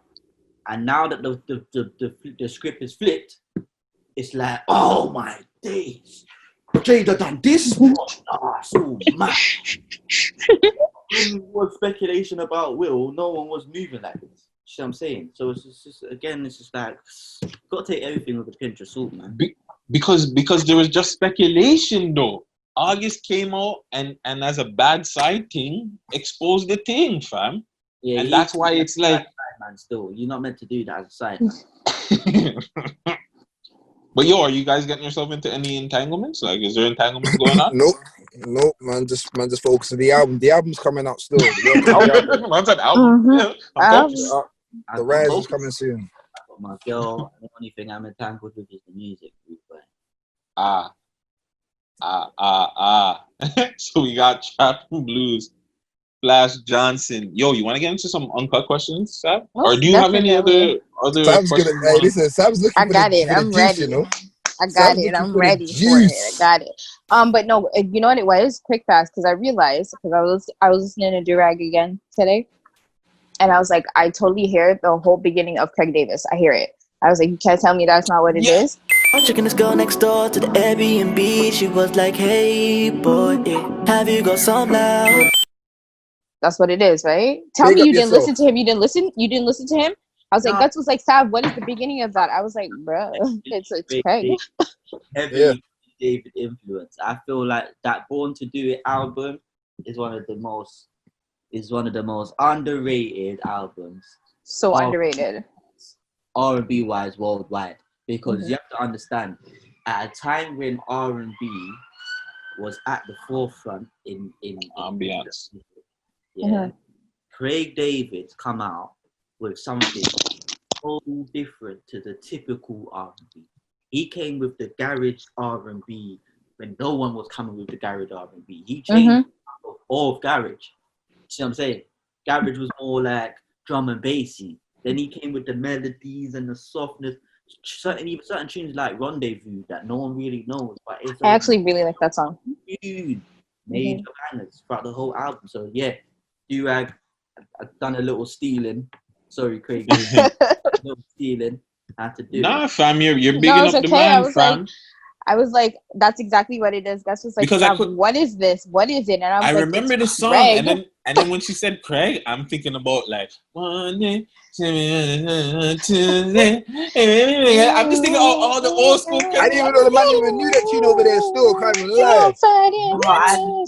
I'm from Montreal. Got beer play on much music, my dog. Like I'm from Montreal. I don't know. Like that's where R&B was for me. I knew that the Six messed with Craig David because of Drake. Because in the line that Drake said, he said Artful Dodger. And if you know about Artful Dodger, then you know about Craig David. You know I don't know about Artful Dodger. I just remember the big tunes that, like the hit singles. Yeah. That one, Can You Feel Me In? Like, that tune when he had his little run. I had the album. So. Shout out yourself, Craig. Yo, Flash, line up for Craig David interview, no? I'm trying to get Craig David to hear the song. I lie to hear it. I don't want him to hear it. Here's why I don't want no recognition from Craig David. Yeah, it's because I never done it for that. I've never done it for man to big me up. You know what I'm saying? I just done it to pay homage, and that was it. If he hears it, he hears it. If he shouts me, he shouts me. If not, then it's cool. It's love. Either way, I'm not. He still needs to hear it though. He needs to hear it though. He does. He needs to like be on the remix or something. Quick fast, another quick thing. What's with the Black Boy Twitch? Well, how your teeth in Gallon Eye video? Wagwan. Right? I'll answer that one. I'll answer that one. So basically, see when Trap sent me Durag, yeah? I said, yo, Blockware. And me and Blockware's got a good relationship. I was like, yo, I could hear Blockware now. I don't know what it was. I heard Blockware. I called him. Blockboy's kind of like, all right, cool. Like, he's got love for man. He's like, yeah, cool. But he didn't kind of know who Trap was, yeah? He heard the song. He's like, yo, fam, this song goes off. Boom. Sent me a verse. The first verse was dope, but we was like, nah, man. But I said he was singing it. I was like, yo, bro, I want you, let Trap sing. I want you to rap it, innit, yeah? He sent me the next verse. T house settings 4.5. I was like, yep, we got one. Yeah? Got one. Pretty, but the bar that got me is like, pretty brown one from the Southwest Brixton trying to see that back. I'm like, but even that, I told him about Brixton and same I told Trap about Rex and Finch, I told Blockboy about Brixton and Peckham. You feel me? So he took all that in and was like, all right, cool. And so when I wrote the story now, I was like, yo, it'd be so sick, yeah, if basically that we can get a girl that's sliming in Toronto, but she's sliming in England. You feel me? But the way she thinks that he's not as being a slime, yeah, right? And he thinks that she's not being a slime, but they're both being slimes together. So there's to be Shavonte continued. in the kitchen counting his money, doing his hair. Yes, you're right. I need more of this story though, because I didn't like. So I don't there's like a how part the 2. Toronto man was getting played. Yeah, and he didn't get played. You didn't see the other girl was in the house. Yeah, but still, fam. She was in the house. Trap was digging out the man's thing, B. But she was in the house, B. But come on, talk about tie my do-rag and thing. I was like, I try. Mix up. No, in it, but you know. We need a part 2 though. Man, we definitely need like part 2. Hey, man will hit the man in the DMs. You get me? You know what I'm saying? Facts. All right. Yo, have you taken in Push or Life of the Dot by any chance? Oh, I haven't put him on. I'm gonna put you on though. On Trap, yo, you're gonna tell Trap about it. Life of the Dot is like, it's like a Shiro story, Canadian version. Yeah. And Push, yeah. I'm gonna put you on. Have you watched both of them? Foreign's in Life of the Dot. Is it? Yeah, I'm gonna put you on. Have you watched Life of the Dot? We say? Flash. Have you watched both? I'm up to date with all of them. With all of them. Okay, now I know this is gonna be. Oh, so is that okay? Because I know I was about to ask you which one. I know it's a little bit messed up. I was like, which one do you prefer? Listen. I mean, I'm like, it's not like. Yeah, listen. The Life of the Dot. But if a man has a preference, he's a my guys. Easy, that's my guys. You get me? Yeah. I get me? They're cool. Yeah. Life of the Dot can go really far. 100%. It's raw and it's uncut. Yeah? I love it. Yeah? I just feel if they could get a label behind them, yeah, to pump peas into it, to get it to the level of like Shiro story and all them stuff, Life of the Dot take over this. It's taking over this anyway, but it will just be like more. You feel me? What I like about Push, it's got that movie feel to it. So I like the Life of the Dot is raw and uncut. As a man that if I'd never been to Toronto, yeah, like Life of the Dot, go show him what Toronto is. If I didn't tell Trap about the Toronto, he could have wrote Death As, yeah, only based on the West End, just off Life of the Dot. And Life of the Dot is not just based in the West End; it's actually all over the city, right? All over the city, yeah.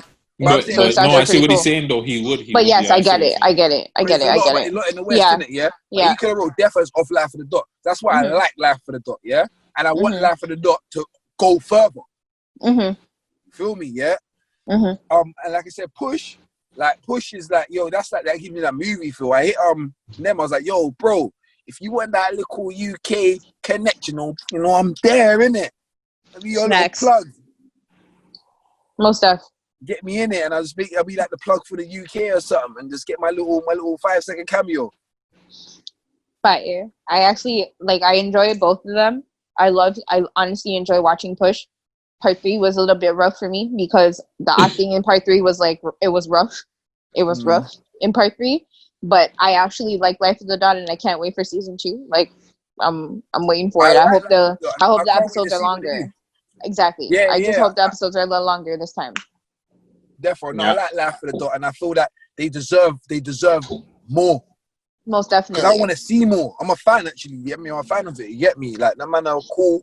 I'm a fan of Trap, it. watch Even it. Okay, Yeah. just put it in your YouTube. Put it in your YouTube like a watch later, Life of the Dot, and then watch Push Part you 1, know 2, something and about 3. Life of the Dot.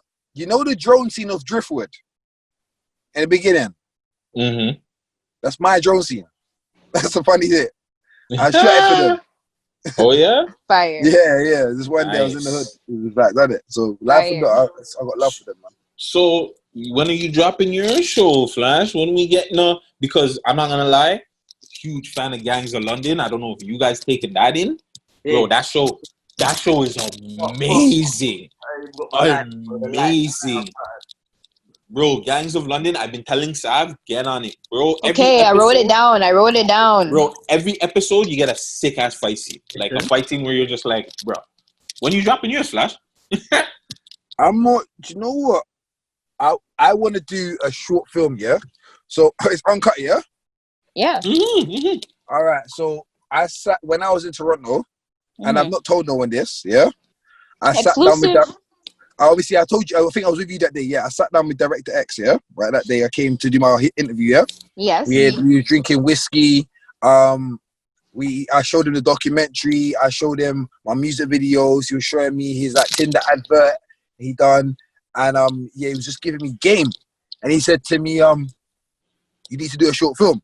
But at that time, I was like, I ain't doing it. In my head, I'm like, yeah, I respect it. If that's what you're telling me to do, I'm gonna do it. But right now, in my head, I'm like, I don't know what I'm gonna do a short film on, but I'm gonna keep. I look up to you as one of my directors, so I'm gonna listen to you, yeah. But I was doing my thing in it, so we sat down, we had the meeting, whatever. Time goes by, me and X talk, you know what I mean? We chop it up. I actually sent X my videos, I sent him one of my videos. He gave me advice and that, and then I sent him Defaz, and then I sent him Durag the other day, and he's like, "Yo, that's really good." Like, and then I had a little situation in it, yeah, and with my son's mum in it. And I said, bro, I'm going to do a short film called New Man. Yeah? New Man, every brother in the hood from every country goes through that stage where their baby mother has a new man. And we don't like it. Not because we want the baby mother, it's because we don't like a new man around our child. My cousin's a scriptwriter, right? And I said, I gave him the whole story of my whole life story. I said, we need to do a 3-part short film called New Man. Yo, you should take some advice from me too, because I'm taking it from the opposite way, because I am the man. We've all been the new man. You know what I'm saying? We've all been the new man. We've all been the new man. You feel me? So we can do it from two sides. And I may be talking too much because I don't want to see this out on Netflix in 2 years' time, yeah? Because I will be suing. Yeah? I'm going to call my cousin in the morning like, yo, where's my script? But like, we've all been the new man. You feel me? And we've all been the new man and we've all been on the opposite side. And I was like, bro, especially in the black community, bro, I feel like people appreciate it as long as it's executed well. Word. I got some ideas for you too, bro. I can send you ideas for days. I got ideas. Oh, man. But yeah, let's get uncut, man. We've been shying away from these uncut questions that we got for you guys. I know you let's stop getting to it because I think it's weird me as a guy asking you guys certain questions. So. You guys, well, Trap already answered the first question when he said he has his girl and his only entanglement in his music. So I can't ask you if you're single exactly, but Flash, are you single? I love music. That's not an answer. That's not an answer to the question. Music. So you got to figure out how to answer the question. I love music. I love music. All right. I'm just women are headache. Sounds a little mixy. So I'm allow it. Yeah. Okay. So, okay. Hey, listen. Obviously, Okay. we could. It's recording, but we have Final Cut Pro and Premiere. Yeah. No, we don't cut things here. We don't cut things uncut. here. That's why it's called uncut. Anyways, only thing that's getting edited is your name.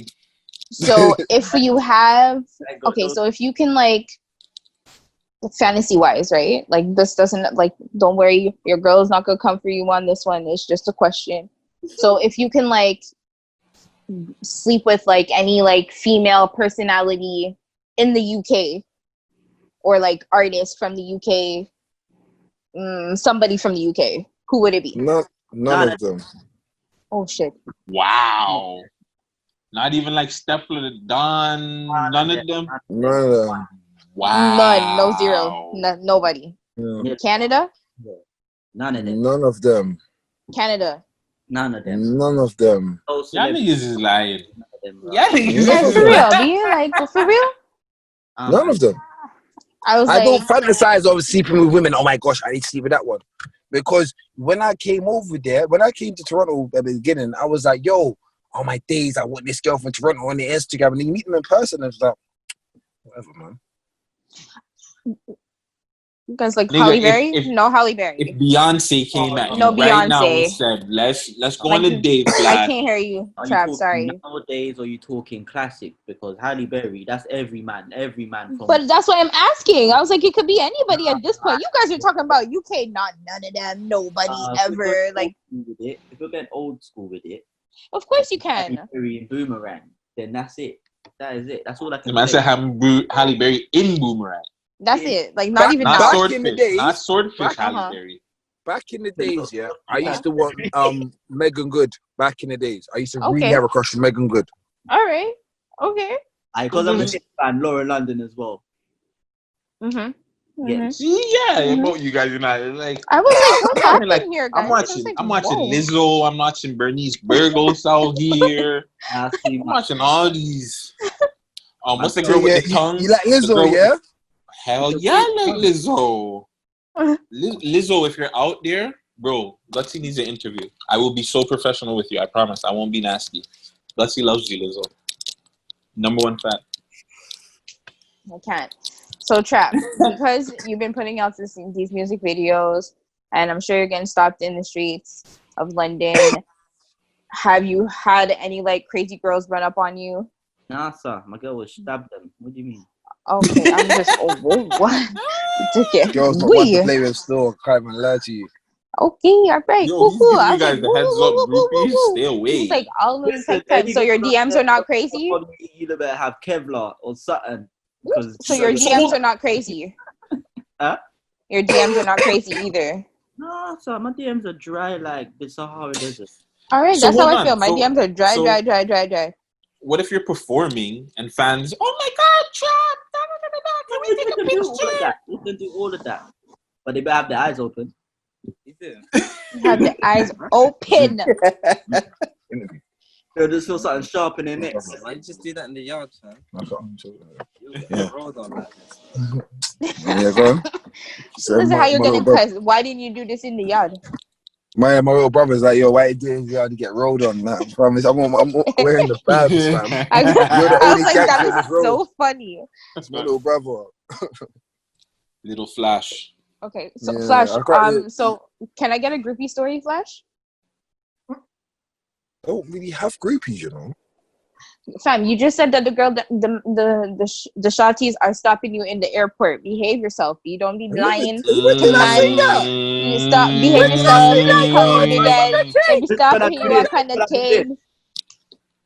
I didn't say that. Yeah, You know what? I don't really. You know what? I'm a director. You feel me? Like I'm just. You see me? I'm friendly with everyone.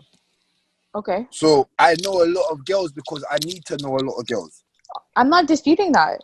I just want to know if you have a story to tell me because I'd like a story. That's what I want. Like, I'm like, Chap gave me a story and he told me that the girl was doing what's it again? Mazzolini. Mazzolini. Oh what? What? Put it on a t-shirt.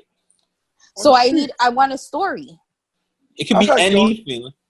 I've Give me had a- girls do a Mazzolini on set, like go and beat the rapper and that before. Yeah, but I want a different story. Toronto You can't one? be Toronto repeating one? the same one. In Toronto? No, not in Toronto. That sounded like it was Toronto, but he didn't want to say it. You have to watch what I say, fam. As long as we're not saying names, who cares? It's okay. It's okay. No, I haven't had these crazy Mazzolini stories where I can say, yo, boom, this happened, because you see my sets, I control my sets. Don't come at Please every- explain. Please explain what you mean. Don't chat, because the same set that I'm talking about when the Mazzolini happened was your set, rude boy. Pause. I was filling in for someone. I didn't know no one there. Now everybody's trying to get defensive. Now you're trying to get defensive. Stop it right now. You take over your set after your set. He was filming for someone else. He was there for someone else, though, so I'll allow him. It wasn't him. Yeah, I was filling in for someone. He was there, rude boy. I was filling in still. Me right now. Yeah. And you know what's You know what I funny? mean? What's funny is that I can't even beat it out, but there was a big rapper from over here there as well, and even the girls weren't even on him as much as they was on the other people. Like, it was mad. You know? That's crazy. You gotta tell me what that was off camera. Kind of thing.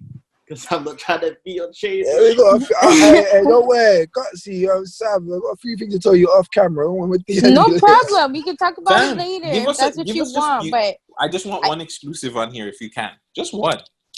We trying to get big like we love hip hop. We trying to be 6 views. Trying to, you know. I've got stories that I personally can't speak on. like, bro, I need a story. Somebody has to give me a story.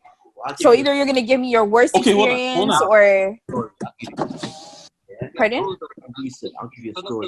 all right. Yeah, I'm yeah, go on. Yeah, this is more. Hey friend. Hey, how are That's ya? my little brother. Yep. He's just gonna be. Yeah, go on. Little Like, bro, what's come the true, story? So, Huh? start so. Okay. Cool. So, you're gonna start with me the jack of all trades again, but I started off a little modeling stuff and whatever, working with my girl, just kind of like helping her with her modeling. And I said, you know what, Bunny, I'm going to do my own one. Started it off, graduating, getting well, whatever. First, I think it was like the second shoot in now. Me and my brethren's gone to this shoot in West London. Because they booked one model, just one. And we knew there was going to be like several guys there, so it was like, cool, we're going to come and just be security in it, just make sure she gets paid and everything's cool. So we get there, kind of like proper ganged up, you know what I mean? Like, they're like serious guys. So it was like, cool, we got there and whatever, met the cameraman, and whatever, model came and whatever, he was getting dressed and whatever. I was doing behind the scenes pictures with the model, and she's had to wear lingerie in the shoot. So she's come out in this lingerie now. Every man's eyes is like, yo. But obviously they're being professional about it. But when she's out the room, they're like, yo. You know what I mean? But I'm in the room with them because she's shooting. So I'm in the room with them looking at their reaction. But you know, like, I'm a man, so I'm just like, with them, like, yeah, you know what I mean? Like, they all spudding me for bringing the girl. They're like, oh yeah, you're hot. You know what I mean? So it gets to the end of the shoot now. I need to make sure that this girl gets home, innit? Get paid. They give me cash, I give her cash, whatever, sort it out, take my cut for the company, put it in my pocket everywhere. Cool. So we're getting ready to leave now. I'm like to her, so how you getting home? She wasn't from London, she lived out of London. She drove, but she's like, I'm not gonna drive right now because obviously I've been smoking, drinking, whatever. I was like, cool. I was like, so what do you want me to do? Sort you out a hotel? Like, I can find some links for you or something. She's like, no, I might just stay here. Huh? You know what I mean? Huh? It's like, huh? So obviously now, gone to the rapper, I'm like, obviously the model's saying, boom, boom, boom, wants to stay here and whatever. He's like, yeah, I spoke to her, it's calm, innit? So you've already had this conversation. When was this conversation? When did it take place? You've only met this youth today. You never knew him before, you know, you've met this youth today. I'm like, never would I be like, yo, let me just sleep here as a girl in a house with people that I don't know. And I'm by myself. I don't know what happened that day, or that night, should I say, between this model and the artist. I don't know.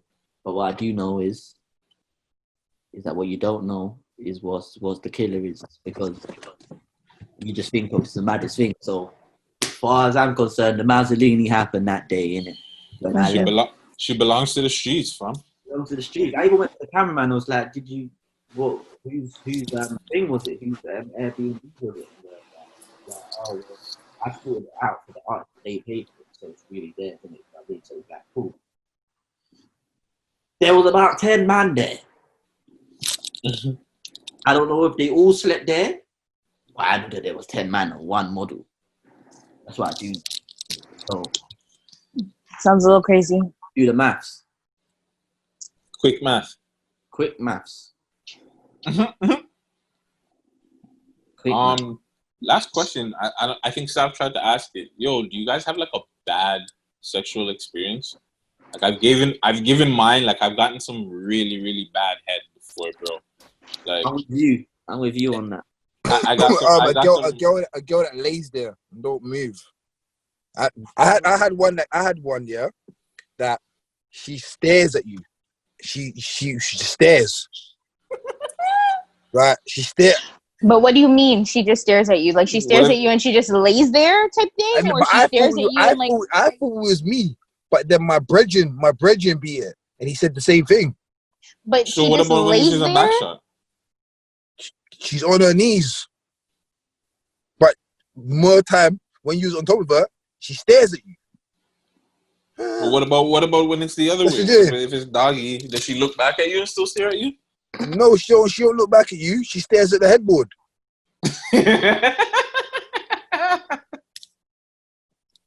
Let me just tell you something. Yeah, I'm gonna say, meet these models and these gal and these hoes and these catty and everything. For some man that lives there, Catty, he's been with me too long. And everything, yes. Look at that. see the man there, yeah, that just live their life about gal, yeah. You don't know nothing about love, man. Seriously. Watch him. Nah, real Right? talk. You just talking about this real stuff, this little stuff. We gotta end this on this one. Go ahead, give me the tea. I'm kind of like, I'm not even trying to pick up my kind of like, we can even talk road, we can talk love, we can talk history. Anything you want to talk to me about, we can talk about. But I've got something to say on everything. So it's like, cool. Love, yeah. Now, like with your questions, uncut questions, and you're asking me if I'm single and I'm telling you about my gal, and what if a mad gal come up to me or whatever, and I'm telling you it's because I know that what I got with my phone, and I'm not going to jeopardize that for any side thing, any gal on road, because just like what Flash is talking about the gals looking at the headboard while Hold on. Flash, you're making too much noise, man. Oh, sorry, Flash, mute your thing really quick. Mute it. 1 second. 1 second. I don't know how I can 2 seconds. Yo, mute your screen, bro. He said 1 second, man. Oh, well, I was saying he could have muted until... Oh, there, he did. Go ahead. Okay, yeah. I'm saying, yeah, like what Flash was saying about the girl that's looking at the headboard. I've had bad sexual experiences. So it's like 6 out of 10. I'm not saying that 10 is my body count, but I'm saying just say 6 out of 10 as the ratio, innit? 6 out of 10 girls can't beat. If they're not that great, they're not that great. I'll be honest, they're not that great. Your head ain't that great. Your pussy ain't that great. Your just general way you go about sex ain't that great. Like you just sit there and wait for the guy to initiate sex. Be about something, like, do you know what I mean? Like, don't just be sat there, and then go home, and then the guy will be there thinking, this girl's frigid. This girl ain't. What? Like, but these times you was there wanting to do the mad thing. Bro, I've been saying the same thing, fam. Like, you can't just be there and even if you do go off, like, you know, like while the thing is going off, but then it's just afterward. It's just like you don't know. You're confused, bro. Exactly. And so, in my experience, I feel like I can tap out the game and be like, yo, I've done enough. I've tried enough. You know what I mean? Like, I don't really need to go on further. You know what I mean? I put myself up, bro. She gives me everything sexually that I need. That's it. You know what I mean? So, yeah, you have to, like, people don't know about love, man. You can tell these artists nowadays don't know nothing about love, man. They're getting these relationships out these days anyway. You know what I mean? They'll find some girl that's popular on the gram, like, yeah, I want to be with her. But these times, you don't want the popular girl. Do you know what's so mad about the girls that are popular on the gram, yeah? I fell for it before, but oh my days, she's amazing. She's this, she looks amazing, yeah? But like I said, even a lot of the Toronto girls, I've seen, oh my, like, not all of them, but some of them are like, I've seen certain girls, and then I've met them in person. I'm just like, you're not as lit as I thought you was, like when I was in England. Do you know what I mean? Word. And there's nothing. Personality sucks. Yeah, there's nothing to it. And I've had UK girls as well. It's like I met you in person. I'm just like, man, you was my Insta crush. Because every man has an Insta crush. Man, I've had him use my Insta crush, but in person, I'm just like, what was the hype about? Do you know what I mean? And then you got to think, do you really want to be? Can an Insta baddie really hold you down? Nope. But I don't think they're even trying to hold you down. I just think that most of them are about the moment. So, and I think that, and it ruins it too, because don't get it twisted. Like, us niggas is about the moment too, right?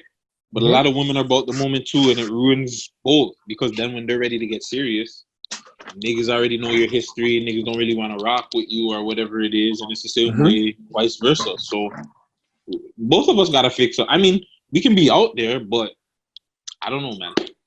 I don't know. I think Trap said the best. There's not enough love. There's not enough love out there, man. People don't love each other. Even between the man, there's not enough love. Right. You have to tell, and with the man, you have to tell your friends you love them, bro. You can't tell them that though. A man will take that personal if you tell, yo, fam, you love me, B? What do you mean? Oh, my niggas, I love them all the time. Like, my nigga, I love you, my nigga, man. 2020, fam. You gotta be direct with that. Oh, my nigga, you know what I'm saying? If you're my dog, yeah. Trap will tell you, yeah. Me and Trap in road, but Trap does certain things, yeah. I'm like, my nigga, I swear I love you, no, but you need to do this. I'm one of those ones. I talk to my nigga sometimes, like, love you, little bro. Get me, I love you too, bro. Because you have to. Yeah. You feel me? Because life is crazy, bro.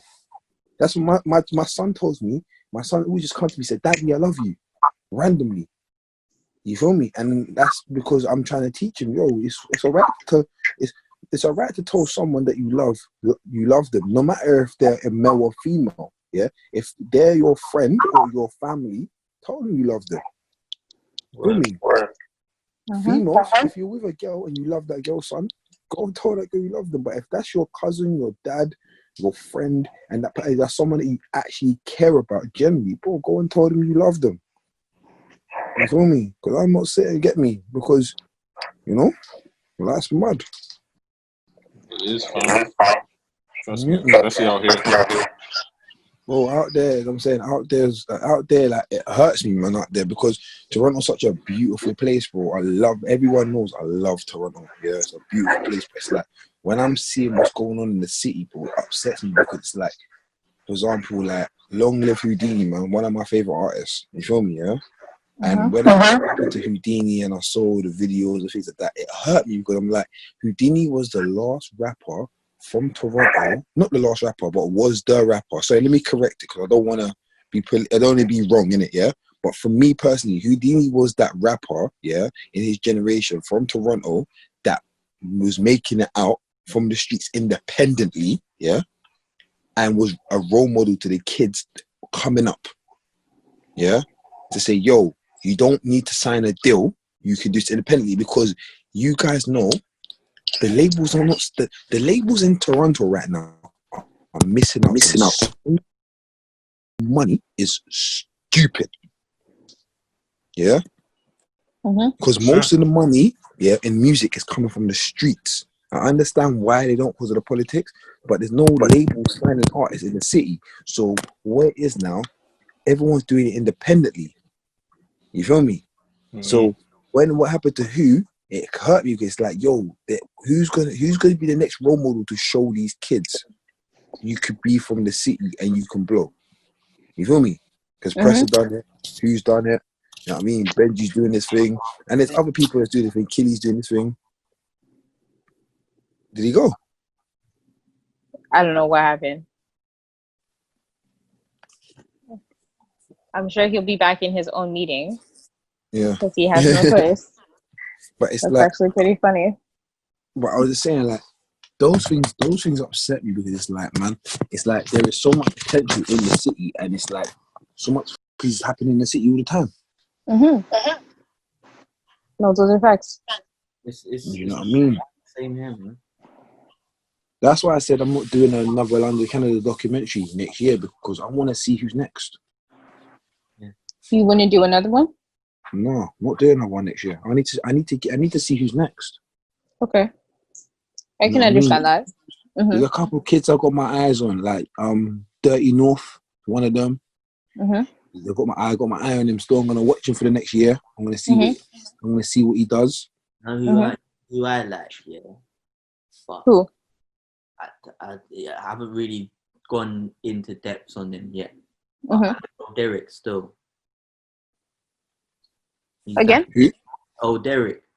He's one of Block Boys still, but he's a singer. Okay. Sounds like Usher. Spot on. Sounds like Usher. Like hard. I'm gonna check.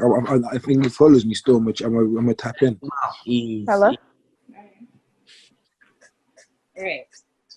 What happened? I don't know what happened. There's some technical difficulties, but I got Guttz here. Yeah, bro. I don't know what happened. Oh dear. But yeah, man. But yeah, no. I think that, I don't know, based on, hopefully like somebody pops, because after losing Houdini, it was like, who's gonna be next for sure. So I agree with you guys on that one. That's for sure. Yeah, Pardon? man. Like, I hope things get better for the city, man. 100%, because that Houdini one hit home, because it's like Houdini's on my documentary. Houdini was doing well. He's a good artist. You feel me? So me personally, as someone, look who's back. There we go. Yeah. Bye. My bad. Yeah, for me personally, the Houdini one hurt because it's like he's a good artist, like I said, and he was showing the next generation that he can do this. Do you know what I mean? Yeah. No, all of them for the last while, I think all of them are just starting to bug me. Just in general, like not even just the artists, just the people that are being affected by this. So when you're having people like the little kids and the innocent bystanders that are getting hit now, it's like, it's getting ridiculous, bro. It's like, when are we going to fix up and just say, all right, you know what? Man, them have politics. Man, them don't like each other. Man, them, you know what? You want to do each other. But have rules to this, bro. Because then, like, when you're getting innocent bystanders getting in, you're making it worse for everybody. Like, not just yourself. The GTA is really becoming the GTA. Word. Facts. Word. Facts. It's really becoming the PlayStation game. And that's scary. It is, bro. You feel me? I don't like even go opening my Instagram sometimes. When I open my Instagram and I'm just seeing beige, I'm just like, oh, this is mad. My thing right now, is we're still doing the same things, going backwards. Yeah, we're just a race of people that do things backwards. We need to now realize and look at these things. Look at Houdini, yeah? Look at Pop Smoke. Look at all the people that die early on from the hand of another black hand, yeah? We've got issues, bigger issues. We've got George Floyd. We've got the things going on with the police. Please, my day, so far ago, but we're still killing each other, yeah? For whatever it is. Now, I believe that if someone does you something and it's justified to go and get them back for that thing, then it's justified, as long as you have that personal thing with them, yeah? So it's like, people that's in the streets, live by the streets, they die by the streets. They know what's going on in it. They know to protect their neck up all times. So you see when someone is involved in the streets and they die and you say RIP, cool, that's RIP. But don't go heavily into it like they never done the same thing to someone else's son. You know what I'm saying?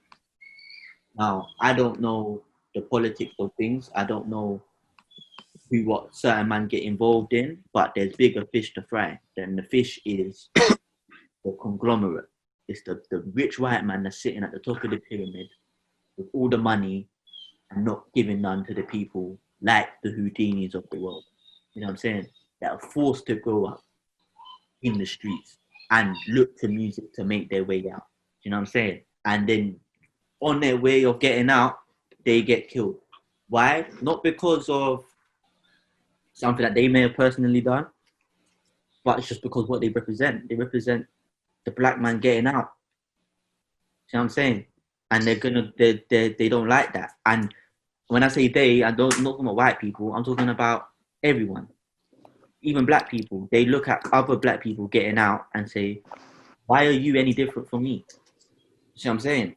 And they build up. The envy that. What? The envy and the jealousy. The envy and the jealousy. It's like what Brucey Badar said one time. He said in an interview, he said, the reason for hate is because you might be an artist. Flash might be an artist, rapping or whatever, doing whatever he's doing.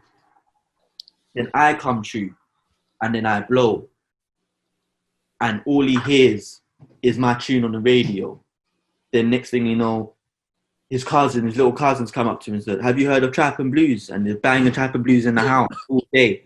But they don't play his song in the house all day. You know what I'm saying? But he does the same thing that I do. What's any different? He walks down the street, girls are twerking to man's tunes, Trap and Blues. Oh yeah, I love Trap and Blues. Da-da-da-da.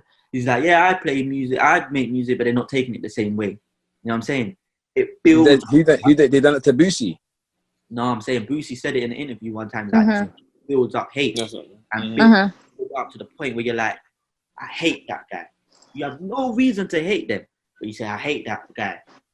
And then if you're really about certain things, you even want to come out your house to harm them or to rob from them or do something. But you can't just hate on a trap nigga and say, I don't like him and think, you're going to rob him without carrying nothing. You know what I mean? So it's like, again, it's violence. It always ends in violence. The hate will always end in violence. So well, hopefully we can find a way to curb that. Gotta curb it.